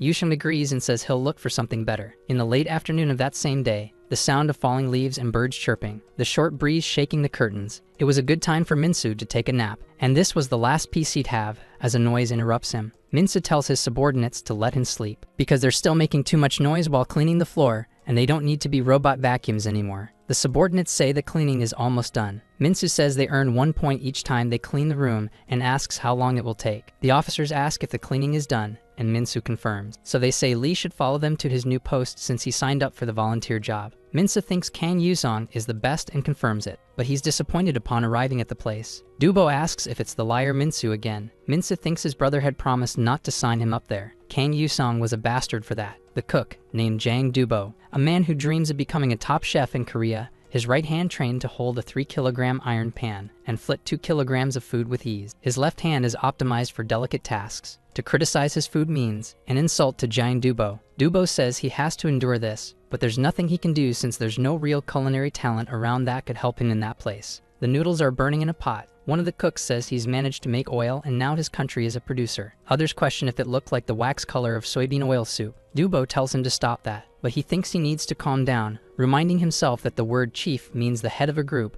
and that he must take care of his tribe members. He grabs an empty pot, saying that Minsu was different because he had offended his tribe, and so he approaches him while cooking, since he would be defeated in the name of the cooking team. But Dubo notices something different. Minsu's food looked beautiful, while he was doing several things with 2 pans in hand. Dubo calls him a little idiot, lifting him up high while holding him, and asks where he learned to cook, while Minsu says he was helping at the orphanage, wanting to know why Dubo was crying, while the big guy says he finally found him and knew this day would come. He swings him from side to side, saying he loved him for being the treasure of the cooking team. Some people were eating the supplies. They say it was supposed to make Dubo and Minsu fight, but at this point, they were screwed, since Dubo was holding him like that. Wondering what they should do to make Dubo hate the boy, while his companion replies that if he cooked badly, Dubo would hate him. So they decide to do that immediately, and Minsu was as good as dead meat. Yusong suddenly enters the room asking if it was them. He says he'd been wondering why the supplies kept disappearing. If they're stealing from the stock, they'd have to face the consequences. He adds that he already took care of those who messed with Minsu, and he had told him not to be on the kitchen team but was worried. Yet Minsu seemed to be adapting well. He wonders who placed Minsu on the cooking team. Since he didn't do it, he heads to the director's office. 2 guards greet him, talking about the cooking team, asking excitedly if they fought. The guards say no, but today was his favorite meal, the rice omelette. So the director says he hopes for a fight during the break, but dodges the topic when the guards question him. Both guards sing a Japanese song for the food, in a way the president found pleasing, and so he eats, saying it was very tasty. In the morning at the reformatory cafeteria, Dubo asks if everyone is ready, because today was the special day that only comes once a month, and they must be careful preparing it. First, they must begin by cleaning with a bar of soap. Then they must grate the soap on a grater, adding 24 units of olive oil to the soup and heating it at twice the temperature. Then finally using the earth powder, the special ingredient. Finally, they must squeeze tangerine juice to add vitamin E, getting a mix of fragrance and effectiveness. Then with all the ingredients well mixed, they must set it aside for a moment. And finally, it was ready, while Minsu asks if it was to be eaten. But Dubo denies it, since it was the natural hair cream of the cooking team. So they must be careful this time, while Minsu asks why hair cream that wasn't food, and what made this day so special. So Dubo explains that it's the day new ingredients arrive, because it was delivery day. That's when they meet the girls from the Female Correction Center, who greet Dubo. Once a month, the cafeteria receives supplies and has to share with the girls from the cooking team. So one of the girls holds a box saying it was too heavy, but a boy grabs it saying girls shouldn't carry heavy things, and that boy should do it, smiling maniacally. Dubo says that's not enough because a real man can carry much more, so he adds more boxes for them to carry to the girls. But some of the girls ask what was up with Minsu, because he was cute and small, and even cuter when angry. Dubo thinks that Bastard was carrying boxes and flirting with the girls, but one of the girls grabs Dubo's shirt. The giant turns around right after. Then she hands him a letter, saying he should take it before the other girls see it. Dubo thinks there's no helping it, because it was a love letter. The girl walks away smiling at Dubo. He imagines her grabbing his arm dressed as a bride, and walking among other people. She calls out Dubo's name, asking what their children's names would be. Dubo calls out to a little girl named Yeji, asking her to look, calling out all their children's names to check if they're ready for the photo, with a huge smile, thinking his time had come. But he goes to see what kind of romantic serenade she wrote, only to find out the letter was actually addressed to Minsu. Dubo becomes absolutely furious upon seeing that. Starting to tear up in his eye, Minsu carries a box to the storage room, saying that the bastards from the cooking team were too busy helping the girls. Boram stands behind him, calling out to the leader of Group A, Lee Minsu. The boy asks if Boram needs something, but the man asks if he knows what November 22nd was, but the boy says no. Boram explains it was his 3rd wedding anniversary and asks if he knows Yejin. Minsu wants to know why his friend is acting so strange, and the man says that Yejin was his 5th daughter, a ponytailed girl who would have been born into a beautiful world if he hadn't betrayed him. So now he would take his life, because he would crush the man who stole his wife. Minsu asks what the hell that was all of a sudden, dodging Dubo's punch that destroyed his desk. Minsu asks if he was trying to kill him, and says that if he hadn't dodged, he would have lost his head. Boram tells him to go to hell because he was his daughter's enemy in the future, and had pretended to be nice just to stab him in the back. Minsu kicks him, calling him a psychopath, saying they were just going to fight this time. Boram grabs his leg, saying that he and So Young loved each other deeply in his imagined future. Minsu trembles on the floor after being hit. Boram says he took her from him, but the giant's hand was stuck in a chair. Minsu charges forward, saying that if he could handle his brute right hand, he'd just be a weakling, but he's hit by a left punch. Minsu thinks his arms are so long he can't even get close, and his left punch is strong too. It was like getting hit by a rock. Then he gets thrown far away by the brute. Minsu thinks that at least his right hand is restrained for now. Boram says he'll take So Young on a date while freeing himself. The date would be a walk in Bukhansan, where the first time they held hands would be a PC cafe. Minsu thinks he's cornered this time, finding himself in a wall corridor. Boram talks about their first kiss as he prepares to punch, which would have been on Myeongdong Street, but he notices something different, while Minsu says he doesn't even know who So Young is, and his date plans suck, which means that any girl would hate going out with him. Then he grabs Boram. That way, he'd reverse their positions like last time and land the combo, but he can't even move him. Boram grabs his head, saying he stole his pure love, and also stole his daughter's future. His punishment would be to lose his life, as Minsu realizes he can't dodge this. But the boy grabs a bag of flour and throws it in Boram's face. The girls outside think it's exhausting, and they don't even cook at home, but now they're chefs. One of the girls grabs a box and says it must be the boys, and asks who will take it. The girls say they don't want to go because Dubo is scary since he beat up a guy named Changsu. But one girl says she'll go, because she thinks Dubo is the cute type. Minsu begs him to stop following him while Dubo ignores him, until he starts running, slightly out of breath, telling him to come there so he can be executed. But an A hits his face. Minsu says the execution was his face. Now he smells like chicken, so he better get out of there. Boram crushes a kettle, saying he'll kill Lee Minsu, throwing things at him. Minsu thinks that if he keeps throwing things like that, he'll end up killing someone, while Boram says that's the point, then grabs a pan full of oil and throws it at Lee Minsu. The girl approaches, humming. She opens the door, asking to come in. because the boys had forgotten things in the back. Baram is stunned as the oil flies, saying it couldn't be helped, since he was getting close to the girl. But Minsu moves in right after, hugging the girl to keep the oil from hitting her, but getting hit in her place. She asks what just happened. Yusung runs to the infirmary, thinking that this couldn't have happened to Minsu. He came there to protect him and he can't be hurt. So he asks if Lee Minsu from A3 is there. Yusung nervously opens the curtain, looking at his brother's bed, seeing a skeleton lying on the bed. Minsu's voice says that's how he ended up this way. Getting out of bed, he asks if he looked like a skeleton. And luckily it wasn't hot oil or he really would have become one. Yusung approaches as his brother apologizes, saying his joke had gone too far, but he only gets a hug in return. Yusung thanks him because he was worried about him. Minsu just agrees with his brother, apologizing for making him worry. The nurse tells him not to touch his skeleton because he shouldn't move it. Yusung asks if, after everything, he still wants to volunteer in the kitchen, and Minsu says it was the fastest way to earn points. It was a little scary, but his brother would help him,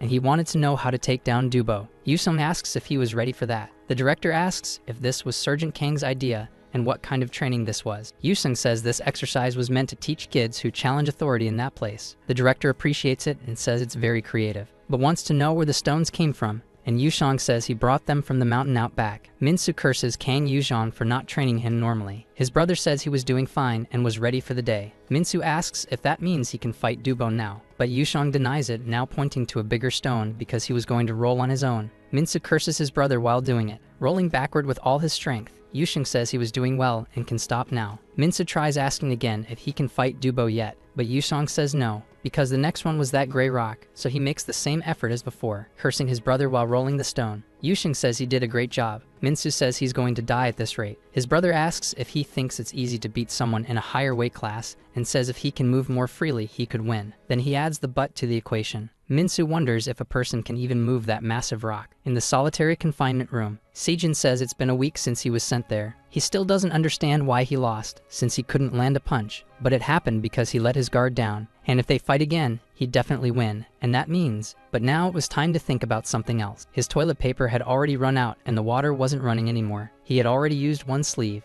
Only one option remained, which was to rip the rest of his uniform, so he tears off a piece of it, thinking that if he used it now, he wouldn't have any next time. But a roll of toilet paper is thrown in through the window. Seijin stares at the paper that had been tossed to him from afar. Yushin tells him to stop using random stuff and clean himself properly with that, because they had something to talk about, asking if he finished cleaning because he was coming in, but there was no one in the room. Yusung turns to the side. Seijin asks how he knows his sister, but Yusung dodges the attack and grabs his arm, pinning him down to the floor. He realized Yuzhong was strong, but he was even stronger than expected, saying a sneak attack was disappointing. Seijin thinks he's coming. As Yuzhong tries to punch him, the boy instinctively shuts his eyes, but Yuzhong says if he's so curious, he should ask her directly, and calls Gasemen. At a plastic surgery, dermatology, and obesity clinic, a call from Yushan reaches the girl, saved in her phone as husband candidate. She answers, calling him Kang, asking if he's already met Seijun. Seijun tries to talk to her, asking why Yusong has her number and if his sister has already been released from the female rehabilitation center. Semen says she has a secret to share and wants Yushon to cover his ears, making Seijun promise he did. The girl starts cursing her brother, asking if he has poop where his brain should be for thinking she was easy to manipulate. Then she curses Seijun in several ways in a row.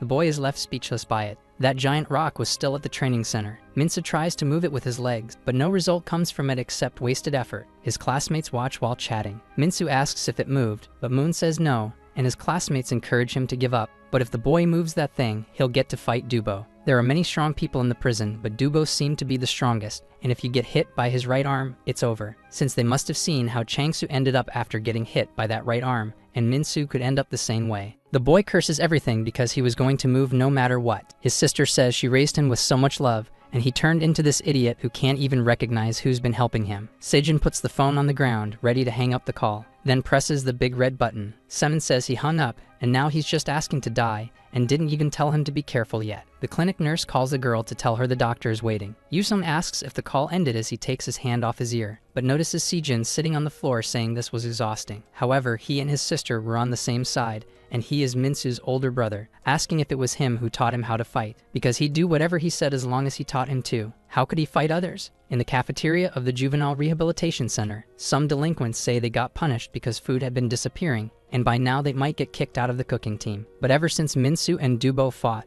the giant had gone completely insane. Minsu bursts through the door yelling that he's arrived, while the delinquents yell that because of him, Dubo lost his mind, as the giant just gets angrier, repeating his name, standing up with a few laughs, saying it was all his fault. Minsu gets ready to fight, asking if Dubo knows why he's not popular with girls. Dubo stops in front of the boy, repeating the question, but he answers it's because Dubo is ugly as hell, then laughs at him. The giant clenches his teeth as he stares at Minsu, shouting that he's going to kill him. The delinquents yell that this crazy bastard is in trouble for provoking Dubo. Then the giant charges at him, saying it's all his fault. Minsu starts running too, asking why he's being cursed just for being ugly, and so they keep running in circles around the kitchen table, until Dubo starts getting tired, breathing heavily, kneeling on the floor while calling Minsu, saying he'll crush him, but he only smashes the table again. Minsu asks if he has no brain for falling for the same trick again, and without his right hand, he's just a rat. But his face gets hit by Dubo's left fist, saying he doesn't seem to think either, since he's got shorter arms but still insists on challenging him. But Minsu grabs the giant's arm, saying he moved before he thought, then lifts himself off the ground with his legs, pulling Dubo's arm close to his neck, since he fell right into his plan. The director is in a fancy room saying he always works hard for Gangpyo, and they prepared this for the director. Since today is a special event, he would be cooking for him. It was a smoked meal with semi-dried Alaskan pollock. The director asks if he has a special drink too, and Yushong agrees, combining 2 sodas, then shaking them with both hands. This special drink was called Hybrid Starlight Flavor. The director says it really is a divine drink and captures both the freshness of peach and the taste of grape together. Yushong asks him to now enjoy the dinner show. Du Boram wonders if he finally stopped running around, and with his right hand, he was asking to be executed. Du Boram can't get his hand close to Minsu. While the boy punches him in the face, Du Boram thinks that with his hand trapped, he can't move, wondering where this bastard learned these grappling techniques, since he thought he could win with strength alone. But he's hit several times by Lee Minsu. He had asked Yuzhan why he had to do this, and if he couldn't corner him like they did with Sejun. Yusheng tells him to think before speaking, because the difference between him and Sejun was just 1 weight class, so it was possible. But the weight difference between him and Dubo is 3 classes, so he'll be the only one begging not to get caught. Minsu asks if he wanted to make his weight class match Dubo's, but his brother says that's impossible in a short time. Since it's a matter of science, he should know why he was able to move those rocks before if they were heavier than him. The answer is the principle of the lever, and he should know what that is, being a student, but Minsu looks kind of lost. Right now, human legs also move with the principle of the lever, and if he can become a lever to move those rocks. Minsu stares at the ground while trying to move the last rock, moving her slightly out of the way, since he could also push Dubo. The giant wonders why he can't deal with this little brat, but his face is struck by Minsu's fist right after. Minsu hits him several times, saying he suffered a lot because of him. Yusung asks if the director was enjoying the show, but the director says it's good, though it's easy to guess will win, because he should look at Dubo's expression. He didn't even seem to feel pain, and there's no way that little guy could beat this giant. Still, Minsu was starting to look exhausted, and in the end, he couldn't ignore the weight class difference. Yusung asks if he's up for a bet, because he'd bet on Minsu. The director says that's good, and that he seemed confident in this reckless bet. Yusheng says exactly that, while thinking that he believes punches to the face won't work due to the weight difference. The basic principle of striking in martial arts is to protect the face and head, and the reason for that is because most of the vulnerable areas are located on the face and head. Many vital points are concentrated in the head, like the eyes, forehead, nose, ears, and more. But among them, the most critical is the chin, which Minsu manages to strike on Du Boram. Hitting the chin shakes the brain and inner ear, momentarily throwing off balance. Weight class difference matters in amateur fights, but in the end, professional technique comes first. Minsu strikes Du Boram's nose, making the man hallucinate right after, thinking of the girl waving goodbye to him, then begs her not to leave, falling to the ground from the blow that hit him. Du Boram thinks that his future and his child were walking away, and Soki falls unconscious, but they all soon realize there was no helping it. He lost just like that. The director yells that he was wrong and Du Boram lost, wondering how he knew that little rat would win. Yusung replies that he couldn't know. It was a gamble. The director walks off saying it was interesting, and that he should start thinking about what his reward will be. Minsu sits on top of Du Boram thinking it's finally over, and that the training was hell, but he wants to know what that letter was. It says it was for the leader of Class A, and he wonders if it was about Sejun. The delinquents say that Du Boram got confused and tried to take his life. Minsu gets mad thinking that was it. The reason he suffered all this time was because Du Boram misunderstood a letter from Sejun. He then punches the giant's face several times while the delinquents try to stop him. Meanwhile, in a restricted area for authorized personnel, 2 guards supervise that door, guarding a massive hallway with another door. They say the next candidate for the selection is like a snake. With Kang Sejun taken down and now Dubo too, some people playing poker comment that Dubo was the strongest in Gangpyo. The guy at the corner of the table asks who the 2 candidates were. wanting to know who's left, and the first one is slamming a hammer down hard. They must have already heard the rumors. The MZ gang leader known in the Daeyeondong area, construction team supervisor Lee Kamen. The other person was cutting a metal cable with a power saw, wearing a mask for protection. A Sungcheol, a member of the maintenance team. They think Lee Kamen makes sense on the list, but Sungcheol is odd as a candidate since he's not even a leader. Wondering why Jisoo isn't just picking one, since the more candidates there are, the more fun the fights will be to watch. The guy says he was just killing time too. But after hearing all this, his curiosity was piqued, because he's going to name Lee Min-soo as his candidate, the #1 ranked in Gangpyo Reformatory Center, MG-soo. Thanks to the fight with Dubo, he was sent to solitary confinement, but because of that, he has a chance to escape the mess. But at the same time, while Dubo was in solitary confinement, he had to work hard in the kitchen duty. The delinquents were just messing around, saying Min-soo was amazing, and that the rice in the pot was multiplying in size. Also playing around with the octopus and crab meat. A kettle was burning nearby. Min-soo tells the idiots to stop and for Dubo to hurry back. The girls greet the boys saying that Dubo was sent to solitary confinement. The delinquents keep organizing the boxes for the girls, but someone catches Min-soo's attention. The girl thanks him one last time since he saved her from the oil. Min-soo says it wasn't hot so it wasn't a big deal. However, the girl says that even so, she hands him a letter. Min-soo asks if he should give it to Sejun, but the girl turns around saying it was for Min-soo, and that it was a secret. The top of the letter was addressed to Dear Min-soo. The boy blushes, imagining things, imagining his whole life with that girl. The letter called Min-soo dear because a few days ago, when the eye was about to hit her, when she thought everything was over, Min-soo saved her by hugging her. Now she knows who he is,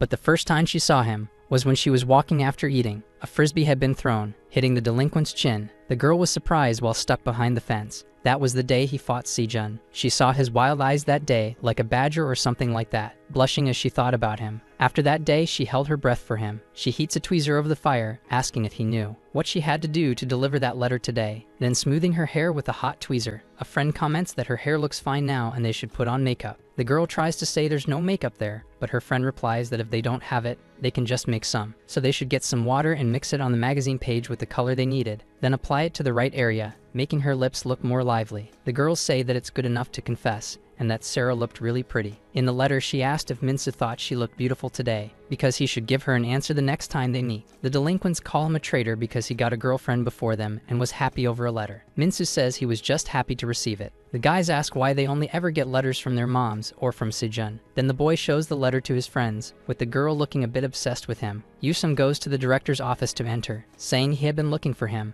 The director says it's been 3 months since Sergeant Kang enlisted there. He passed the military academy exam and the surgeon exam at incredible speed, and on top of that, he was top of his class. Someone that talented ending up in his rehab center was an incredible stroke of luck. Yushin says he works hard for the director and for the nation, while the man responds that he has high expectations for him. The boy thinks that he needs to build the director's trust to find a way to raise Min-soo's score. But the director says he saw something interesting on the camera footage. He and Lee Min-soo seemed very close, so he wants to know what their relationship is. In the reform school's shower room, Min-soo was in his shower. He thinks that place is hell, because he couldn't even wash properly with that tiny bar of soap. But someone offers him a bottle of shampoo. Min-soo wonders how he had that, and how he managed to get shampoo in the rehab center. Ji-soo just stares at him. To get Min-soo out of the center, they have to hide the fact that they're brothers. Since he's adopted, no one knows they're related, but he wonders what that could mean. The director asks what the relationship between them is. Yushin thinks he needs to come up with a proper excuse for that. The director asks what it could be, like the relationship between a teacher and a student, since he saw everything, like him teaching Min-soo how to fight. Now he made a bet knowing his student would win because he was good at fighting. Yuson replies that Min-soo wanted to get stronger, thinking the director had misunderstood and feeling relieved. But the director tells him not to get too close to trash. Yusong turns and says he'll go prepare the outdoor activities now. The director sits in his chair saying that Min-soo is an interesting guy. Dialing calls on his phone. The director orders someone to dig into Kang's family background because he felt there was something to find. And this was getting really interesting. Sejun sits in his solitary confinement, his hair covering his face, while thinking about the call with his sister and how she insulted him in so many ways. Sejun says it's a relief because his sister managed to escape from the girls' center. He hears some crying in the distance. Someone was crying in the room next door. Du Baran was sitting on the floor, devastated. saying it wasn't fair and that it was all Lee Min-soo's fault. Yusun opens the door and says it wasn't Min-soo's fault what happened to him. Dubo says that because of Min-soo, his life was ruined and he stole his wife and child. Kane explains that the leader of Class A mentioned in the letter wasn't Min-soo, but Si-jin, and he didn't know the leader had changed. The giant panics, saying he was wrong and tried to hurt Min-soo while Si-jin was a bastard and now lifeless. Yusun replies that it's too early to jump to conclusions. He shows a photo of Semin and Se-jin hugging. Dubo wonders why she was taking a picture close to that bastard, and the world only cares about appearances, since Se-jin took his goddess from him.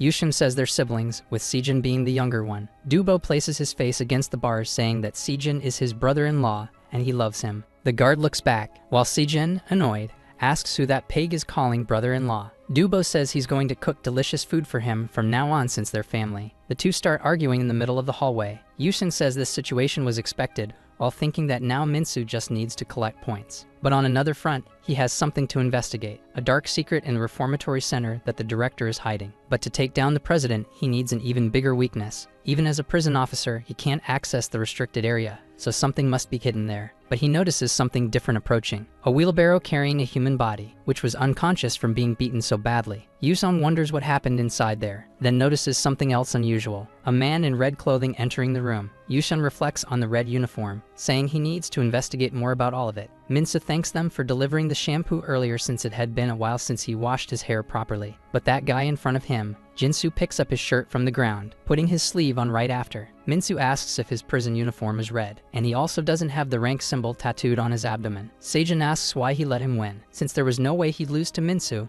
and Dubo asks the same thing. The guy says he was careless and the kid had a strategy ready. Dubo says it was the same with him, he was planning to play around a little, but when he realized it, he was already in Min-soo's trap. Se-jin says they should start paying more attention to Lee Min-soo. Dubo says he'd do that, but Min-soo had already managed to take over the kitchen, and now they're planning to make him the candidate instead of them. Se-jin tells him not to make him laugh, because he's the candidate and will prove for himself that he's going to reach the top, and take it all back from that humiliation, without a single mistake this time. Then he's called by I'm Jisoo. Jisoo asks if he is Lee Min-soo, while the guy asks how he knows him since he must have seen his name. Jisoo approaches quickly to touch Min-soo, but only pats his head, while Min-soo asks why he's being touched. Jisoo says he's smaller than he expected, and wants to know how he won, while the guy gets annoyed for being called short. But the blonde man says this time he came to meet him, but next time he'll be the one to go find him, so he'll be waiting for that time soon. Min-soo wonders what's up with this weird guy. A ramen pot made with fish head was on the stove. Min-soo asks who put fish in his sacred ramen,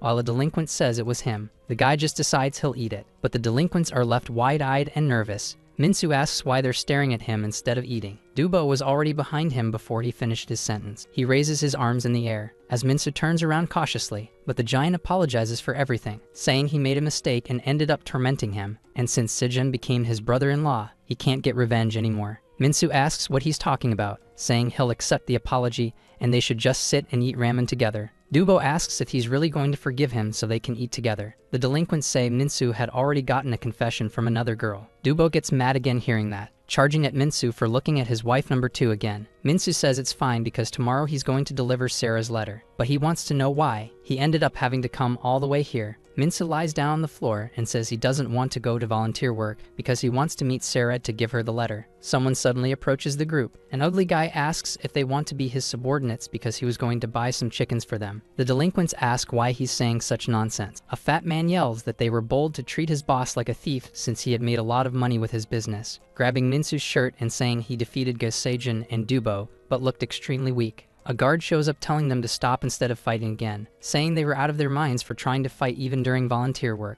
The ugly delinquent says they were quiet, but the other group started the fight. Then the bald one questions what he's talking about since he was the one who started it. But he gets punched in the face by the guard, who keeps hitting him, saying he didn't like his face from the start, and it was just an accident. Min-soo wonders why he's hitting him out of nowhere, and if he's on their side. The bald guy begs him to stop hitting, while the officer's hand is grabbed. Yushang says they should stop now because it's about to start. The guard says the kids were about to fight, so he acted that way, then tells them to head to the bus now. Yusun asks if Wang Hek is okay and can go to the volunteer work, and the bald guy says he's fine. Kang sighs deeply, adjusting his glasses, saying his brother was about to attack the officer just now. Min-soo tells his brother to trust him, then the group gets on the bus. Moon says they were sitting like it was a school trip, while Minsu thinks the smell from the officer earlier was strange. But it wasn't the officer, it was a foot on his seat. Minsu curses the situation because of it, telling those idiots to move their feet away. The boss says if he has a problem, he should fight his subordinates, and even if Sejun shows up, he won't stand a chance against them. Minsu is surprised to see who is getting on the bus. Even the boss has the same reaction. Sejun had come out of solitary confinement, telling them to move their feet. Those idiots obey while Sejun orders everyone to get their feet off. Minsu calls out to guest Sejun, asking if today was the day he got out of solitary. Then they sit next to each other. Minsu thinks volunteer work might actually be interesting this time. The person in charge there thanks everyone for coming. He hopes the volunteers can help change the kids from the reform center. Yusun responds that he hopes the kids can help the elderly, and the other guard says he'll take some photos as a keepsake. Some women hand them drinks for having worked hard. They say it's been a while since they drank something so good, it was the taste of capitalism. Then they see the place was full of old ladies, but there were no young people there, just old folks, so it felt boring. However, the delinquent says there was one young woman there. She was a nurse. Sejun looks over when they say she's pretty. Semin asks the lady if she's cold, and if she should bring her a jacket. Sejun is left speechless and even spits out the soda he was drinking. He wonders why his sister is there. The guys clean the elders' feet, giving them a massage. An elderly woman says Wang looks like her husband when he was young, and Wang jokes that he must have been handsome. Then the guard takes a photo of them helping the ladies. Minsu wipes the sweat from his forehead. A voice asks if the young man can wash his foot too. Minsu thinks that old man's feet look like he'd been through a lot. Minsu washes the toes, saying he had a lot of dry skin. Then he asks if it felt refreshing, realizing that it was actually the ugly delinquent from before, who says that scratching his athlete's foot was really good, then puts his foot on Minsu's face, asking if he wants to work under him as a foot washer. Minsu gets irritated and tries to lunge at him, but Moon holds him back because they were taking pictures there, and the guard asks if they were going to fight again. The delinquents say that guy seemed like a lunatic, even Sejun and Dubo weren't like that. Minsu thinks he shouldn't cause problems and keeps repeating that to himself. Outside the nursing home, Semin looks at some flowers with a lady, saying they were very pretty, and wonders if they should take a short break there. They run into Sejun walking with an elderly man. Semin says everyone was busy volunteering, but he was taking a break. Sejun says after all, she got sent to the reform center for hitting a pervert, but now she really wants to deal with them. Semin says she regrets it, because they could have just reported him for harassment, but instead they got involved and ended up in reformatory school. Besides, that old man was the one who messed everything up. Not all old men, of course, since one day they'll be old too. She asks what kind of man he wants to become when he's old. Sejun asks what she's trying to say, but his sister replies that she doesn't know, and goes to their grandmother saying it's cold, and they should go inside. She asks her brother to think just once about what kind of old man he'll become if he keeps growing up like this. Some female volunteers ask for them to eat one at a time. The boys from Class A bring the food, saying it's time to eat, and they should eat a lot. Minsu delivers food to an elderly woman, while overhearing an argument where an old man says he's hungry and asks for a little too, but the delinquent was eating in front of her. Minsu calls him a bastard for doing that to a lady, but a liquid is dumped on his head. His underlings apologize, saying it was an accident. Minsu gets angry, but Wang and Moon hold him back before he does anything. The guard asks if Minsu is getting into another fight, and the boy says they dumped food scraps on his head. That guard replies that it was an accident, but he was going to cause more problems over it. Minsu turns to leave, irritated. The underlings laugh, saying he's a bastard and scared of a Class A for no reason. Their boss says even Class A guys aren't that tough, because inside or outside, money always wins in the end. At the reformatory school, ranks aren't based on fighting skill, but on the severity of crimes. Stronger crimes might mean they know how to fight, but they should look at the news about the corporate CEO. He doesn't even need to be good at fighting, with bodyguards, police, and even laws protecting him just because he has money. And if these guys have power, they'll just buy strength with money, since they're scammers and have tons of cash. Even Class A guys probably don't have that kind of financial power, and eventually, they'll be beneath him. Moon turns slightly uneasy. A shower dumps boiling water, filling the room with steam. The delinquents say it's been a while since they had a cigarette and took it from that old man's pocket. Then the fat one asks why they're mistreating the elderly, but they just tell him to throw water and drag him outside. The old man looks forward, begging them to stop because it's too hot. Juan walks in, saying the bathroom has been cleaned and the next place is the shower, and maybe cleaning is his true calling, only to find the three delinquents and the old man on his knees. Juan gets angry at the sight, rushing to the old man and asking if he's okay. The delinquents ask if he wants a cigarette because he scared them. Juan asks what if the old man had a heart attack, saying this is too much, but one of them hits Wang in the face, asking if he thinks he's their boss. They should go easy since the kid is crying, but Wang strikes back with a punch to his chin, shocking the other delinquents there. Wang yells for those bastards to come at him. Inside the closed-off bathroom, Moon and Minsu look down, a little nervous. Then they call out to their classmate. Outside, Minsu meets up with Yushan. He asks his brother for a favor and wants to know if they can't help him. Yushan complains that even here he wants to fight, but says to hold back, since if they cause trouble now, they'll be in an even worse situation. Minsu tells him to forget it because he was foolish to believe in him. But the guard repeats the part about older brother, and asks if he wasn't mistaken just now. He definitely heard him say Kun. Yushan tries to cover it up, but the guard says he'd always suspected something because he always saw him treating Lee Minsu like a Kang. So he wants to know if Kang Husa. What exactly is his relationship with Lee Minsu? Because they seem to know each other too well from before, and Yushan tries to deny it, thinking he'll get caught this way. But Sejin waves his hand, calling him Kyun, saying he was looking for him, making the guard turn around. Sejin complains that those guys were causing trouble, while the guard asks who the bastard is talking informally to a guard. Seong answers that ever since they started treating these idiots nicely, they keep calling them Kyun. The old man says that place is a school full of gang, and he'll let it slide this time, but he should be careful because if it happens again, he'll report it to the higher-ups. Seong says he'll be more careful. As the guard leaves, he says he managed to escape this time, but he's going to be exposed next time at this rate. Minsu punches Sejin in the stomach and thanks him. Sejin tells him not to get the wrong idea because he wasn't helping him. The boy complains about him acting like that in front of the leader. Sejin asks if he wants to bet leadership on a fight again and says they should do it. But Seong grabs both of them with his hand and tells them to stop. Minsu asks if he's really not going to help because those bastards crossed the line. Seong gets irritated and says he almost got caught, and now he's talking like that again. Does he really want to stay there forever? He tells Gasejin to keep an eye on him because he better listen. Otherwise, if he doesn't follow orders, he'll double his training. A woman asks everyone to grab one of those cushions and place them under the elders to help them rotate, adjusting the adult diapers properly. She asks the elder if it feels refreshing, and he confirms. The woman tells everyone to give it a try. Minsa thinks there's no such thing as easy work in this world, but he can't find the diapers to continue his task. Then here's someone asking for help. The idiot delinquents were acting like superheroes, using the diapers as costumes, because they were going to fight the loser monster from Class A. Minsa gets annoyed when he sees this, but Sejin interrupts, telling him not to fight because Hyung told him to stay quiet. Minsu complains that he can't ignore that kind of provocation. The delinquents say they're not alone because they caught a monster to protect the world. Wang Hyuk was tied up and forced to stay like that. Minsu remembers him all beaten up, asking what the hell they were doing to the guy who got injured because of them. But Sejin hits him on the head, telling him to stop it. Minsa tells him not to stop unless he wants a rematch, but the boy says he actually does. However, he should look over there. The guard taking pictures says if they keep causing trouble, they'll be sent to discipline training. Sejin says they shouldn't blow this up and get Yusan in trouble. Outside, the delinquents ask Taho how long they'll have to act like subordinates, because every time that ugly-toothed bastard shows up, he wants to beat him up, thinking he's some kind of king. Taeho says watching Class C from a distance is a comfortable life, and they should just use this chance to climb higher, to a place where truly strong guys gather, with lots of privileges, the red prison uniform, and rumors that they're picking the next candidate. One of the best was there, the one Gus Sejin lost to Lee Minsu. That didn't make sense, because just looking at Minsu, he seemed like a complete weakling. So he was going to defeat that bastard and prove himself to the others. The elders walk along the paths of the center. Minsu thinks Sejin was right. It's time to endure this. And to solve the problem in his room, he can't let his brother get caught like that. So he wonders what he needs to do. When the delinquents trip him and make him fall to the ground, they laugh, saying he fell on his own. Minsu curses them, saying he doesn't want to think about it and is going to take out 16 bastards. But Semin offers a handkerchief, asking if he's okay. Luckily, he doesn't seem to be seriously hurt, and he's tough like her brother, not crying over something like that,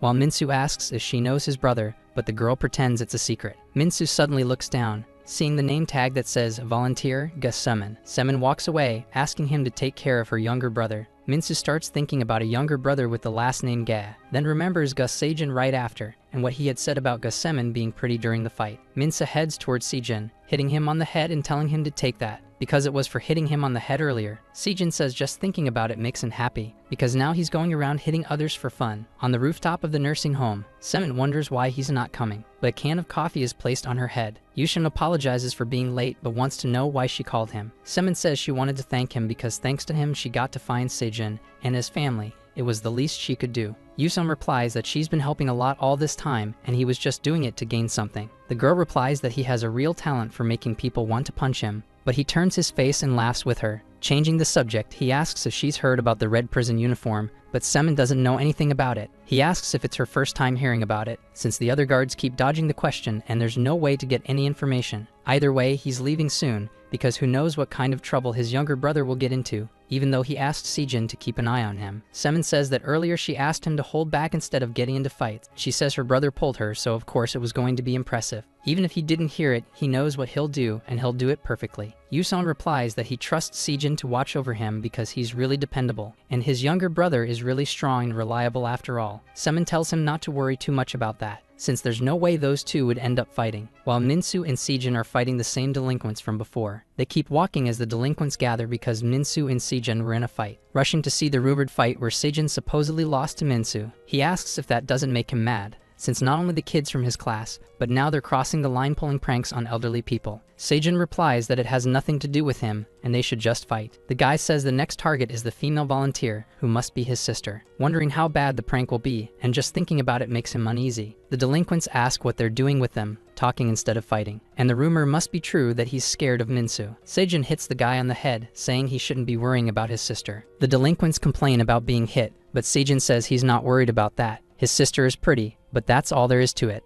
The one who got hit tries to get up off the ground, but Sejin steps on his head, saying the more he thinks about it, the angrier he gets, because he's going to make these bastards pay for messing with his class. The guard lights a cigarette for the delinquent, asking how he's doing, and if he's comfortable enough, since he needs forged documents to get this, while the delinquent says he's very satisfied, because thanks to him, he can smoke like this, and this time he even prepared a little bonus. Shin says he always gives him extra money, and that's why he appreciates him, while the delinquent says if they manage to recruit the construction guys, he'll pay even more. But he needs to figure out a way to get a special cell with Officer Shin because he's going to meet someone now. Shin complains that he can't do that since it's something only guards can do, and if he gets caught, they'll both be punished. One of the delinquents opens the door saying there's a big problem, announcing that guest Sejin is beating up his guys. Officer Shin asks if he's lost his mind because he told them not to fight, but now they're ignoring his orders, and the delinquent tells him to just forget it, because he was planning to teach a lesson anyway, calling for Park Taeho next. Since his subordinate should lead the way there, Semin watches all of this from a distance, sighing a bit as she thinks. Minsu hopes Sejin takes out the delinquents, and that they completely crush Gus Sejin, thinking that since his brother made Sejin watch over him, he'll use Sejin's rage buttons to eliminate the enemies, fighting fire with fire. The delinquents charge in again, saying it's just one guy, and they're going to beat this bastard up. Sejin, annoyed, asks how they dare lay a hand on his sister. Minsu sits down on the ground, saying he heard that. The delinquents grab Sejin to beat him while Minsu hears him asking for help, so he kicks one of them, complaining that he didn't plan on fighting. But if he's going to ask so sincerely like that,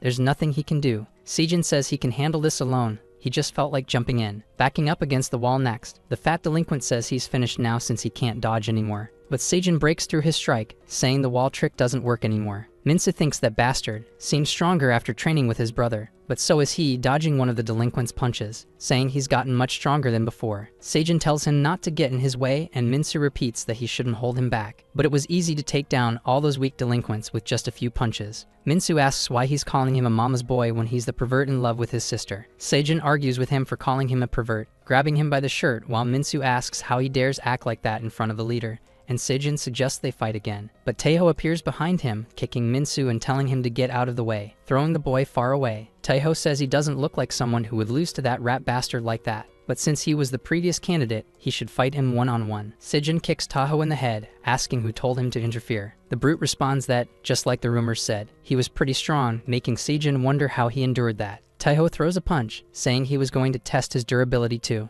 Minsu gets up from the ground, asking who the bastard interfering was. The ugly delinquent from Class A calls out to Minsu, saying this was his final offer to hand over the whole block to his controlled, because once he got the red uniform, he would take good care of him. Minsu thinks he was talking about the guy who gave him shampoo before, and wants to know what the hell that was supposed to mean. Then tells him to screw off for messing with the old folks in his room, something he'd never let slide. But a sack is tied over his head. Minsu complains that it's dark as he holds on. The delinquent puts his foot on Minsu's head, saying that was the reason. That while he was being nice, Minsu should have listened. But now he's going to discard him, since he really wants a strong subordinate, someone powerful like Go Seijen. But of course, compared to Gas Seijen, his Taeho is much stronger. Taeho may only be Class D, but his raw strength was at Class A level. Seijen wonders what was up with this guy because he was taking hits on purpose to land his own, getting hit repeatedly by Taeho. Seijen thinks he can't keep taking it like this or he'll lose again like before, so he has to attack too, landing a punch on Taeho's face. However, Seijen realizes that this bastard, his power and his endurance, were a level above his, and Taeho knocks Seijen down. The boy goes unconscious for a split second, but wakes up wondering what he should do in this situation, thinking back to when he asked Yusong in solitary confinement to teach him how to fight. Seijin asks why he lost to Minsu, while the guy responds that his fighting skills were better than Minsu's and he had a longer reach. But that was his only advantage, and if long reach was his strength, then just seal it off. If Minsu had long reach, strength, and endurance, no one could beat him. Taiho smiles, saying the guy was trying again, and should just stay on the ground because they were on completely different levels. Seijin thinks that he's going to learn a way to become stronger, developing his own fighting style, and says he'll show what a real difference in levels means. Seijin charges at Taho, who asks if he's really going to show himself now, and that this was the only way it would be fun to crush him. He lands a punch while asking what that was, because all Seijin was doing was blocking, and that's boring, hitting him over and over, but all being blocked. But he couldn't keep blocking forever. Seijin thinks the guy was confident in blocking because Yusheng charges at him, telling Seijin to keep his eyes open and watch the fist. But Gus Seijin's movements were getting slower. His left arm loses its base because he wasn't putting much strength into it,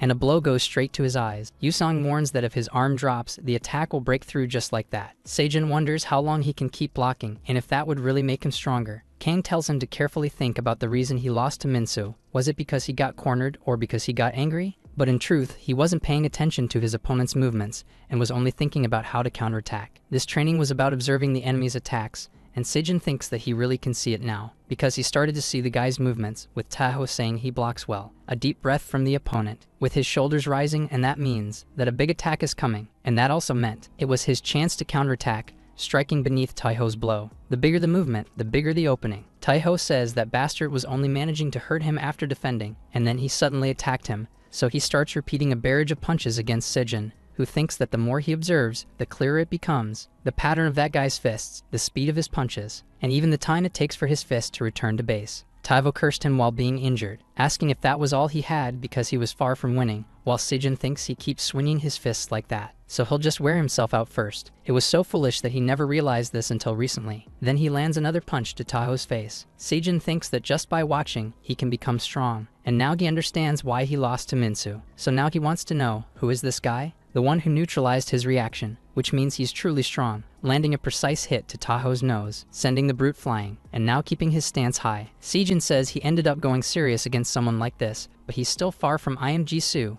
and he needs to find out where Minsu ended up. Suddenly looking to the side, the weak delinquent was repeatedly hitting him, asking why he wouldn't just surrender, saying those punches should really hurt, while Minsu thinks this hurts, because those punches really do sting. This guy was so weak, and it was breaking his heart, and he wonders how someone can have punches this soft. He must have experienced something like this before, but it felt like getting hit with one of those inflatable cheering sticks. He wonders if it's because of the training, or because he fought with those two strong guys. The delinquent says if it hurts, he should call his mom, but he doesn't have one. That's when Minsu grabs his fist, getting irritated at hearing that, and says that Bastard crossed the line by talking about his mother, stomping on his crotch while saying it's his revenge for his teammates and the elderly. But Officer Shin interrupts, asking what the hell they think they're doing, starting a fight outside like that. Are they out of their minds? Minsu says he didn't start it, and Seijin was getting beaten up so he joined in to help. Sion kicks in the head saying that's fighting, but wants to know what kind of trick this guy pulled this time, asking Seijin. The boy says there was no trick, he started the fight, because those bastards were trying to hurt his sister, and were also beating up the elders in the nursing home. Officer Shin tells him not to get close to guys like that, because that's the reason they're lying now, and Yusong better prepare a report when they get back. Semin approaches, asking about a disciplinary report, saying he should be preparing for an exam instead of a report. Shin asks who she is, and says if she's a civilian, she needs to get out. The girl shows her phone and says that even after seeing this, he still acts so shamelessly. Pressing the play button on the phone, Shin wonders what he's supposed to be looking at as the video plays with his voice and the delinquents, including the confession of all the crimes, document forgery, and outside dealings. Shin asks her to wait just a minute. Semin asks if he took a bribe, and more than that, he forged official documents, which counts as ideological falsification. Shin lunges at her, telling her to drop it, but his wrist is grabbed by Yushang, who then slams him to the ground. Shin complains that his arm is close to breaking. Yushang thinks he stopped this before it escalated into something much worse, while Semin looks at him, asking if he managed to help this time. Yushang makes a call to Gangyo Division headquarters, saying he has something to report, and the guard screams that it wasn't just him. One of the people behind this was a prisoner in a red uniform who was collecting most of the bribes. Yushang remembers that guy in red he saw earlier, saying he'll just report his return to Sergeant Kim, then tells Shin he'll keep his eyes closed this time, but grabs his collar, saying that either way, he better explain in full detail what the red uniforms are. In the reformatory courtyard, Minsu asks if earning 50 more points would make him free. It had been a week since he returned from volunteer duty, and the guards were still as brutal as ever. All the fights between kids kept repeating. Maybe because they got beaten by him and Sejin, the kids from Class C don't mess with them anymore. He greets someone, saying he still hasn't delivered the letter to Sarah and needs to do it on the next supply day. So he and his brother walk together to the cleaning supply warehouse. Yushin says he already informed the kitchen staff, so he should just follow him, and Minsu looks to the side, watching Gus Sejin's training, thinking that bastard was working non-stop and really wanted to beat him up so badly. Yushin says they're here and this would be the place, while Minsu asks if they were just going to clean. But everything was already organized, and Minsu wants to know what they were going to do. Yuson handcuffs him. The boy asks why he's doing this, but his brother tells him to stay still as he walks away. He says he came there to train him, and for now his hands would be tied, so he just needs to dodge the ball. Minsu wonders how something like this came so suddenly. The ball was approaching him. Minsu thinks he's nervous realizing this is actual training, but it's still slower than he expected. However, he notices another trajectory from the ball, saying there was another one, and it was faster than that one. Yushin says that now he's training, his instincts for reacting to variables and crises, and Minsu asks what he means by instinct, because he had already dealt with Sejin and Dubo. So does that mean he doesn't need to train? Yushin says that he definitely won, but can't say he did it properly. The way those three fight is very one-dimensional, and he was just exploiting their weaknesses. But what if Sejin comes up with a strategy and moves accordingly?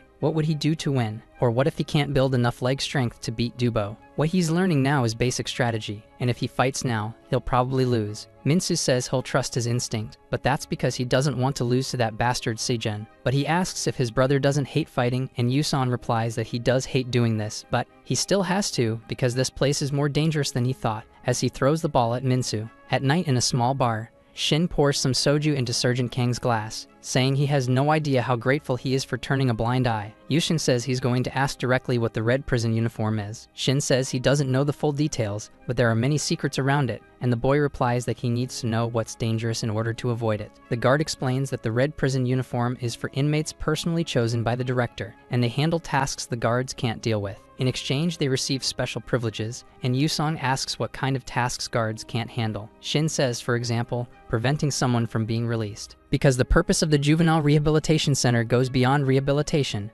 and if some people were sent back to society, it could cause political problems. So basically, they prevent people from leaving, and Yusong asks about the point. Shin says he's pretty naive, because no one has ever left the center in a good condition. That was the role of the red prison uniform, a job guards aren't allowed to do. They take care of those who accumulate enough points to leave, and turn them into fools. In short, leaving was impossible. Yusung says that even if it's impossible, he'll make it happen. Somehow, he's going to make Minsu stronger and ensure he gets released properly. So he'll be waiting to meet him. Kangman says he heard he was uniting Block C and gathering strong individuals, and was curious about what kind of person he was. Taejong says that wasn't his full power, it was just a small test. But he'll explain his business, while Kangman asks how he keeps a business running inside this place. The boy says that as long as there's money, there are plenty of people outside who can activate betting apps. This place is no different from society, and as long as you have money, you can control both fellow inmates and guards. Kangman says he's building power through money and really does think differently from the others. Taejong says the leader of the engineering team catches on quick, so he wants to know what he thinks about joining forces, because his money and forces are united, and if Kangman and his subordinates team up, they can aim for the special unit too. If he helps, he'll give him 20% of his business profits, which should be around $4 grand a month. He also wants to wear the red prison uniform and can help with that. Kangman refuses the offer after hearing that, saying it doesn't matter how good his plan is, working under someone weak would ruin his reputation. Taejong says he'll give him more time to think, and asks why he thought he would come to a meeting without any guards or subordinates. A man with a C on his abdomen approaches, saying that Kangman was famous in any neighborhood he went to, since he must have heard about Jang Daedong and Encheldu. Another guy tells him to back off, because he'll deal with him himself, being the leader of the Rank D cell, Jang Saegyeon. Park Taeho and So Seonjin were also there, ready to fight. Taejong says their forces were united here, and they were the strongest from their respective areas, so he wants to know if Kangman changed his mind now. Kangman takes off his glasses, saying it really is impressive, recruiting strong fighters with money. But still, he looks behind him, asking if he really thought 4 people would be enough to handle this. In the cleaning supply room, Seong says here he goes again, so his brother better dodge as he throws the ball. The The ball comes flying toward Minsu's face, but the boy manages to dodge by moving his body. He thinks this time it came faster, but he can still dodge it, even playing with one of the balls at his foot. Seyong says he's getting kind of good at it now, throwing another ball at his brother while thinking he never expected him to dodge precisely without wasting movement. But he's still got the bare minimum of awareness. A ball stops on the floor. Minsu asks if it wasn't good enough. Seyong thinks that just as expected, even if he's never learned anything, his talent is exceptional. So he decides to move on to stage 2. Throwing a ball downward, Minsu wonders what that was, since his brother was aiming for his foot, but if that's the case, he can dodge it. But the ball bounces and hits him in the face. Minsu falls to the ground right after. He says that was a foul. Who the hell throws like that? Seyong says that's why it's called stage 2. Direct attacks like in stage 1 aren't hard to dodge once you get the pattern. But if you train in stage 2, you can experience what it's like to deal with attacks from various angles. And he must have learned something too. Hooks come from the side like that. Cross punches come from below. Attacks aiming at blind spots are tough even for professionals, and Minsu says he'll take it all in. Minsu wants to know why his arms are tied, because it's really uncomfortable, and Seyong explains that both hands are offensive and defensive, but he'll learn how to use them when he can't dodge or block. Minsu says he'll accept the training, but wants to know why. He's not being trained too, while Sijin charges at Seyong. The guard says he's improved more than expected, but Seyong's fist stops right in front of his face, saying he still has a long way to go. Sijin says he just needs a bit more, and if he can pull. But his words are cut off by the pull of the elastic band, causing Sijin to fall to the ground. Seyong walks towards Sijin, saying they both want to become stronger, but he's the only one there to guide their training. But he won't be the only reason they grow stronger. The training might be hell, but if they can get past the beginning, their potential will truly blossom. But if he can't make it, what's left is just potential. He hopes that once this hellish training is over, he'll know which of the two became stronger. In the hall where Kamen had faced Taesong's subordinates, the guard opens the door. He says for now the shipment is all ready, but he looks a bit uneasy at what's left. 2 large men were knocked out cold on the floor, while Kamen stands on top of Taiho with ease, displaying his Yakuza tattoos. The man remains standing, looking upward. Taejong crawls toward Officer Shin, begging for help, because Taiho wasn't enough, so he brought those 3 strong guys, but he still couldn't handle this man. Shin grabs a phone from his back,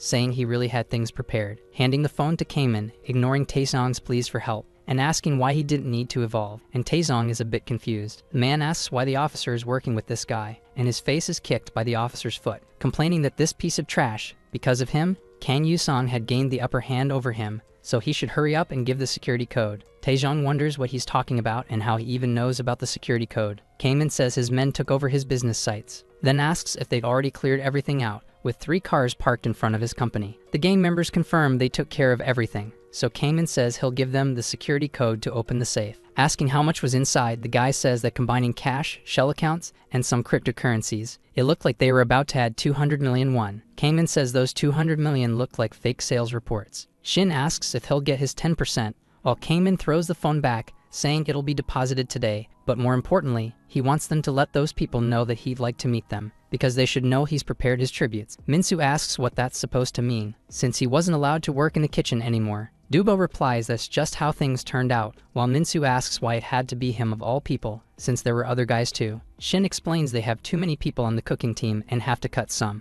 But there was an opening on the construction team and asks if he wants to take that spot. Minsu hesitates to respond, wondering if he could do it without his hem's permission and if this messed up his plan. Shin says he just needs to say so if he doesn't want to, but Minsu agrees to join, thinking that if he earns points, nothing can go wrong, and says that since it's opening again, he'll definitely call for Duboram. The giant tells him to be careful, because being cut from the cooking team and moved to construction was all part of someone's plan. Minsu wonders what kind of place this is, full of delinquents, wondering if they're really high school students like him and why they all look so scary, wanting to know if the class here had another guy like Du Boram, and if he's just as clueless, it'd be a huge headache. Kamen approaches, saying it's not nice to scare a friend who came to help, and that he's heard a lot about him, then hands him a glove, saying he'll hurt his hands if he works without it. He is Lee Kamen, the leader of the construction team. Since it's probably his first time with handmade machines, he'll make sure to help him properly, so he should let him know if anything else comes up because he'll support him. Minsu thinks it's a relief that the team leader is kind and gentle, unlike Du Boram,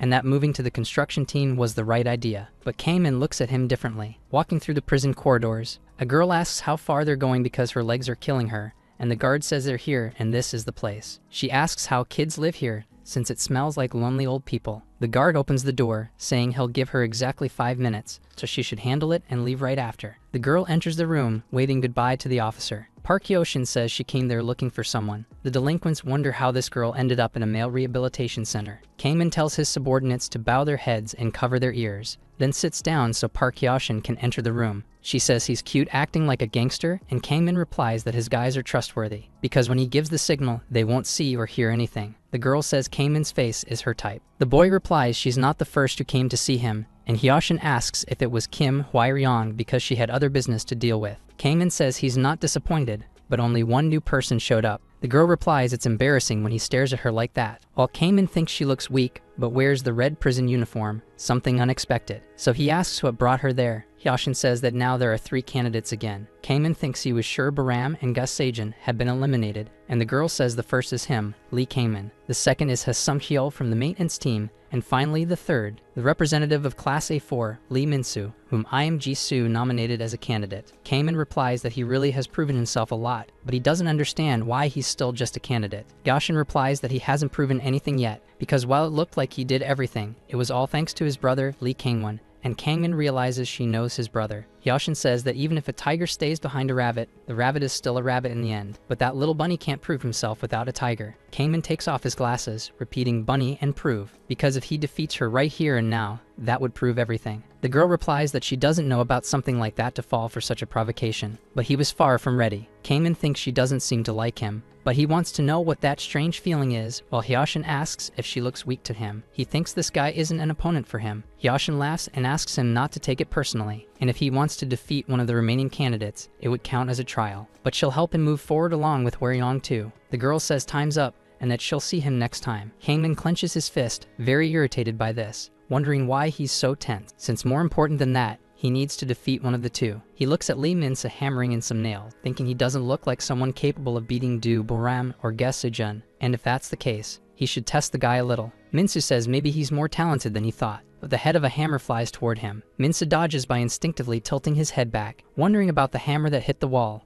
One of the men apologizes, saying the hammerhead just flew off, and Min-soo asks why he was swinging his hammer around, but decides to assume it wasn't on purpose, walking off saying there were a lot of dangerous things around there, so he needs to stay cautious too. Tripping on a cable and hitting his head on some nails, Min-soo plants his elbow on the ground, stopping a nail from piercing his eye. Another coworker apologizes, saying he was organizing the wires and didn't know his foot would get caught. Min-soo wonders what on earth is going on since the danger keeps repeating, wanting to know if this could be accidental or intentional. And if it's intentional, then why? He raises his hand, thinking Kangmin is there and should help him, but someone else grabs his wrist, since he'd get hurt if he kept doing that. Min-soo thanks him, thinking the guy was trying to help him, so it must have been a mistake. Other coworkers ask what he's doing, and the guy explains he was going to show him how to use the table saw. He needs to do it this way and place his hand like this. Min-soo says they don't need to help him this much, but the coworker asks what he's doing, because if he moves his hand like that, he could lose it, then moves it near the saw to cut his fingers. Min-soo starts trembling in fear seeing that, but someone turns off the power switch. Min-soo asks what that blackout was, since he might act like that again, but the lights come back on and he wonders if someone touched it. Kangmin notices something strange in that direction. The subordinates are lying on the ground, pretending they were knocked out by Min-soo. The guy complains that these guys can't just fall over and pretend to sleep there. Min-soo lifts his head before turning around, saying he didn't hit any of them. The delinquents gather in front of them. Min-soo wonders if this really was a trap, while 2 subordinates approach saying they tried to save him but he was attacking the kids, and Min-soo thinks he should fight back, but he doesn't want to lose points, so he raises his hand saying he has no chance. The delinquent asks what was with that pose, but Min-soo calls for the officers, wanting them to pay attention to what's going on. He thinks the guards finally looked in this direction, but they ignore him saying the weather is great today. Min-soo wonders why they don't plan on listening, as the 2 delinquents leap toward him to punch him, yelling that the guards there were all bought off by them in the end. Min-soo thinks the officers are on their side too. In the cleaning storage room, Gus Sejin sighs, panting heavily. Sion wonders if it's that late already, and he should just go back, because if he stays late cleaning the warehouse, it'll look suspicious. Sejin begs for just one more shift, because this time he's definitely going to pass while thinking he's still at level 1. That guy had already moved on to level 2 training, so he can't fall behind, because he absolutely won't lose to Lee Min-soo. Min-soo dodges the delinquent's punches, preventing any of the 4 from landing a hit. Kangmin thinks this guy is better than he expected,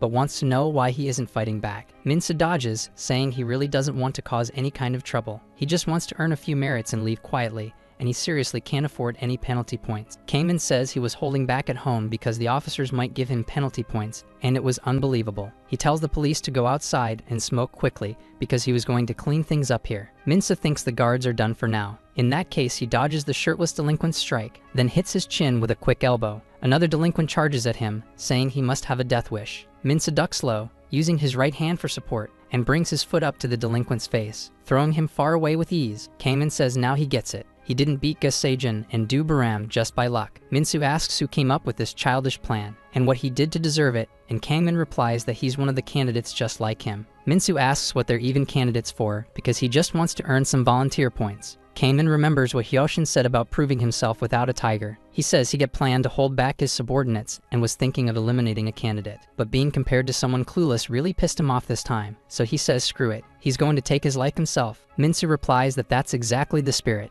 If he wanted to fight, he should have said so in the first place, because he shouldn't have wasted his strength for nothing, flipping his hair aside, telling him to stop posing, and come at him already to get beaten. In the civil engineering class, some people gather with their arms crossed to watch. A subordinate asks Chang-hee if that guy isn't from his room. Watching Minsu dodge one of Kamen's attacks, the guy thinks he's fast. He can barely dodge those strikes himself, since he was attacking like a predator targeting its prey, with no fear in pressing for a response. He wonders if that bastard learned boxing or something, but he can't dodge forever, so he blocks a punch. Thinking now it's his turn, he moves in toward Kamen, since Minsu is aiming for his opening, and then closes in, hitting Minsu in the face. Kamen blocks with his hand, saying he's pretty good at dodging his blows, but he probably never learned how to land one, then throws Minsu away, asking if that's how he fought the others too. Minsu just takes the hits without being able to do anything. Kamen says maybe Seijin and Do Baram weren't strong after all. Minsu manages to dodge another punch. He thinks he'd been waiting for this moment to strike Kamen's side, but the delinquent shifts his gaze, landing an elbow on Minsu's back to stop him from counterattacking. Minsu thinks now he's using elbows too, and he has no choice but to keep dodging. His attacks won't work on this bastard now, but if he keeps dodging until he tires, he'll find an opening. But now his chest was exposed. Minsu thinks he might have a shot at that opening this time, but Kamen kicks him just as Minsu realizes the openings were a trap, and he was kicking in a boxing match. Kamen uses the kick for leverage. Minsu realizes he's not a regular boxer, but actually fights using kickboxing instead, so he's screwed this time. Kamen comes in with a knee to his opponent's face, but it's stopped by a hand. Sion had blocked the strike with ease. Kamen wonders what the hell that was as he pulls back, wanting to know who this officer was, as Sion says the fight ends here, and if the two keep fighting, he'll send them both to solitary, and Kamen thinks he definitely wasn't in charge of the civil engineering class, but still came here. Sion asks if they understood, wondering what the hell the other officers were doing, and he wouldn't let this slide. The police say they just wanted to sneak out for a smoke, but maybe they shouldn't stop something so petty like that. Sion says he'll let it slide today, and it was already late to deal with it. Kamen clenches his fist, saying that next time he better make sure that he catches Lee Minsu. In the detention center infirmary, Minsu asks why he wasn't mad, since he thought his brother would be stressed after he got into a fight. Sion replies that he doesn't know the reason yet, but wants to know why he went to the civil engineering group. Minsu says they were cutting down the number of people in the cooking team, and he heard you could earn merit points in the civil engineering group. Sion reflects that there wasn't any such order, but now that she thinks about it, something like that did happen when Minsu was placed in the kitchen group. Wondering if someone is targeting Minsu, Minsu says that Kamen was like Seijin, where he couldn't land a single hit in the end, and couldn't even dodge everything. Sion replies that it's natural, since that guy trained in martial arts, specifically kickboxing. Unlike Seijin or Do Baram, he isn't someone who can be beaten with just tricks and strategies, and Minsu needs to improve his own skills. They don't have another choice and need to start the next phase of training, which is phase 3. His brother will accompany him to the civil engineering team until the training is complete, while Yusheng thinks he doesn't know who set Minsu up. But he can't keep dodging it forever and needs to face it head on, so he says that Minsu must also focus on building up his strength at the same time. In the engineering room later, Kamen thinks it was amazing that the guy in the red uniform brought Minsu to the civil engineering team, but Kang Yusong had been watching the team for weeks. Because of that, he couldn't finish things with Lee Minsu. Even with personal records being stolen, he couldn't find any weakness in Kang Yusong, and one day, if he was gone even for just a day, then he starts thinking a bit, seeing the phone in his drawer start to vibrate. The guy answers, saying it's him, and he shouldn't tell Han about this, but there's something he wants the guys to do for him. In the middle of a shopping area in Seoul, Kang Yusong looks at his watch, a bit uneasy. The guy thinks it's about time for her to show up. As a girl approaches in her sneakers, Senan was getting closer to her friend. She apologizes for being a little late. Seong says he totally understands because he was also 30 minutes late, and the girl asks if he has a death wish, and that next time she'll be an hour late, while Yusheng says he'll be 2 hours late next time too. Someone takes a picture of the two together. That subordinate reports to his boss that he found him, the weakness he had been talking about, just like his boss had ordered him to do, walking the streets of Seoul. The people tailing the two wonder what they're talking about. They say obviously the two were flirting and didn't want to say goodbye. One of the guys says he's jealous because some people are stuck while others are out having fun with girls before dawn. Semin says she'll call him, and he better dream about her forever. The girl walks alone through the streets, turning a corner along the way, while a car continues to follow her. The men get out of the car soon after. They thank her for coming home on her own like that. Semin complains that it's a lot of people just for a stalker. The delinquents say she should come with them for a moment, and the girl agrees but says first. She asks if he can put out the cigarette since she was trying to leave. Someone places a cup of coffee down, asking how Kang Yusong is doing. Shin says he seems a bit obsessed with Lee Minsu. He put Minsu in the civil engineering group, and Yusong's expression wasn't normal. He had been showing up in the group regularly lately, and the director asks if there's anything else. Shin says he had asked about the red rehabilitation class. The director explains that the first reason they moved Lee Minsu to the kitchen group was to test him, but also to observe Kang Yusong's reaction, and that was the reason he had sent Shin as a volunteer. The reason they moved Lee Minsu to the civil engineering group was due to a request from the special unit, but also because Kang Yusong is suspicious. Strangely, he's the only one blocked from accessing the military network, and all they know about him is from the documents they received, and there's definitely something behind him. He had requested a background check on him from the outside, and something should be arriving soon, while Shin says he'll keep an eye on him. But there's something else that's curious too, since he's been watching Kang Yusong, but about the special unit. He wants to know why they're interested in Lee Minsu, because he resembles someone. Minsu thinks it's been 2 weeks since he fought Kangmin. He keeps training and can't say if he'd win, since the old tactics don't work on him anymore, and he's the kind of opponent you have to beat with skill. And for that, he needs a level 3 master. People start asking for the soap that was in Moon's hand. It slips and falls for a few seconds. He thinks that dropping it in front of Wang Hyuk would be way too dangerous. But a hand grabs the soap before it hits the ground. Minsu catches it quickly, hands it back to Moon and tells him to be more careful and not drop it, and Moon thanks him. But he wants to know what he just did, and how his body seemed way stronger this time. The guys get dressed in their room. Sejin says that Officer Kang doesn't seem like he's coming today and went on vacation all of a sudden. He asks about his training, and Minsu explains that he asked to organize the storage room instead. Chang-hee then calls out to Minsu, asking if he can talk to him privately for just a second. Minsu asks why the serious tone all of a sudden. Chang-hee says it's about the civil engineering team,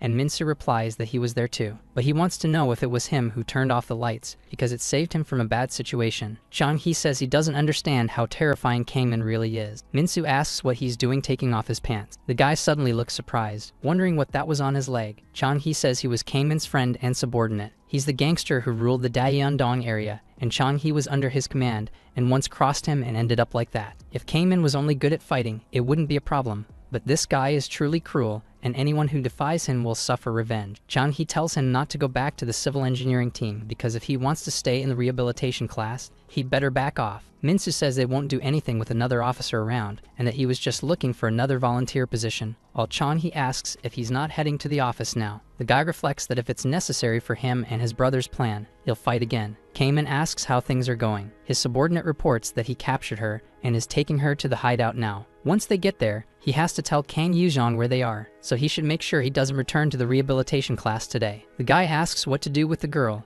and Kangmin tells him to handle it however he wants. He laughs, saying there will be a party tonight. While Semin is still pretending to sleep, she opens her eyes next, thinking about Kangmin and the rehabilitation class. This was different from what she expected, and those subordinates belonged to someone inside the rehabilitation center. Wondering if their goal was to buy time for Yusong, she had warned that she would be the bait, and Yusong warns that it's dangerous. Semin says they've been tracking them all this time, and the target is either him or her. But maybe it's the darkness hidden behind the rehabilitation class, or the real culprit who framed Minsu, or someone connected to the Red Room of Rehabilitation. So it's crucial to find out who's behind this, and he can't let this chance slip away, while Yusong says if the target is her. But the girl hands him a key telling him not to worry, because if she's the real target in all this, he would come save her life without hesitation. The car finally passes through a tunnel, but Minsu catches up on Semin's motorcycle. He follows them from a fair distance, turning on the headlights and watching those idiots do their thing. Yusung thinks that Semin needs to hang in there this time, because he will definitely save her. Kangmin says he never expected this, because he asked to meet separately with him, calling the name Lee Chang-hee, who tells him to just ignore Minsu. He says he doesn't know why he became a target, but he's just someone trying to take care of the shop, and Kangmin asks why he should listen to him. Chang-hee says that now that he's part of the civil engineering team, he doesn't just want to speak as his subordinate, but also as his childhood friend. Back in elementary school, Kangmin and he were the best of friends possible, but after elementary school, Kangmin joined his brother's business. Chang-hee was dealing with his sick mother and lost contact with him due to personal circumstances. He got his license to enter high school and started working as a delivery driver, receiving an order to deliver to a customer. The boss tells him to drive safely, while Chang-hee thinks that when they found out about his situation, they kindly gave him a motorcycle. Thanks to that, he could pay his mother's bills while working, and he thanks the two of them. He says that even here they deliver food in such an old building. Chang-hee enters the house and says he's there to deliver food and wonders where he should place it. Coming face to face with dozens of gangsters, the guy says he'll just leave the delivery there as he turns around. But their leader asks if he is Chang-hee. A subordinate of Kamen asks if he knows him, while Kamen replies that he was a classmate, and Chang-hee thinks about not recognizing him due to how much he changed. All those luxury accessories make the guy wonder how much money he's making this time. Kamen asks how he's been and if his mother is still sick, and Chang-hee confirms, saying he's been doing some deliveries. His childhood friend stares at him up close, asking if he wants to make some easy money. Grabbing a cockroach with tweezers, they put it inside a bowl of food, then take a picture of it, and post a bad review, while Kamen praises him for having a talent for writing, and says that if he keeps doing this, he'll make a fortune. Chang-hee asks if this can really make money, and his friend says he wouldn't be doing this alone. But if he does it this way, he can earn a decent amount. A restaurant owner kneels down, begging for forgiveness, saying he'll pay money if he just deletes the reviews. Kamen tells him to deposit 3,000 today so they can be deleted, and the man says he understands and will do it right away. The money hits Chang-hee's account, and he wonders if that was his first salary, just for writing a few reviews, thinking that if he keeps earning money this way, he could pay his mom's hospital bills. But he remembers the Chinese restaurant owned by his uncle, where he lost his life. Chang-hee says he brought that on himself, and they said there were bugs in the food, leading to massive backlash and being forced to pay to get it deleted. But Mr. Kim had no fault, and after that, his store went bankrupt, making him do this, while they complained that people like that are worse than scum for doing it with food. Chang-hee thinks that this was the kind of thing he did under Kamen's orders, and it was as if he had taken his uncle's life. Kamen is writing on a piece of paper and questions what's going on, because the guy wants to confess. Chang-hee says someone who wasn't guilty lost their life because of them and asks if he doesn't feel guilty. Kamen grabs him by the throat, repeating the word guilty, saying that if he felt that way, he wouldn't have started this business at all, and asking if he got emotional and found a way to make money only to confess afterward. He should know that Kamen never forgets betrayal, while Chang-hee begs him to wait a second. His leg is stabbed with Kamen's pen, who throws him to the ground, saying if he keeps talking like that, he'll make sure he looks like a total idiot. A man arrives, saying that his younger brother has a soft heart. Everyone bows in front of Kangwon, the head of the organized crime syndicate. Kamen says his brother didn't tell him he was coming, but Kangwon orders him to shut down his operation because the police will be arriving soon. His brother asks if this guy tried to call the police. Kangwon replies that it's his own fault for not keeping his business quiet. There were too many victims, and someone lost their life. And if he had done a good job, he could have caught this guy in his place, and Kamen asks if it's really going to end like this. But his brother asks what he thought would happen just because this was his subordinate, and Kamen has to go too, since he's still a minor. So he gets the tattoo on his chest, and ends up joining Kamen's gang. The boss asks if it's the first time since that day that they've spoken face to face like this, and that he came to him because of Minsu and had a similar thought. But he was also going to call him because of Minsu, since he stopped Yusan from coming. He doesn't have a way to call Lee Minsu, and Chang-hee asks what that means, only to be slammed against the table afterward. Kamen asks if he knows why he ended up with the troublesome role of civil engineer. Because in the engineering group, if he gets injured or becomes a fool, no one will suspect a thing, and that'll make Minsu come to that place. The van parks in front of an abandoned house. The subordinate announces that they've arrived at the warehouse. The girl was being quietly held, but something about it felt strange, because she had been kidnapped and was still calm, while the boss replies that he sent the message to Yushan and he's not coming to the gang.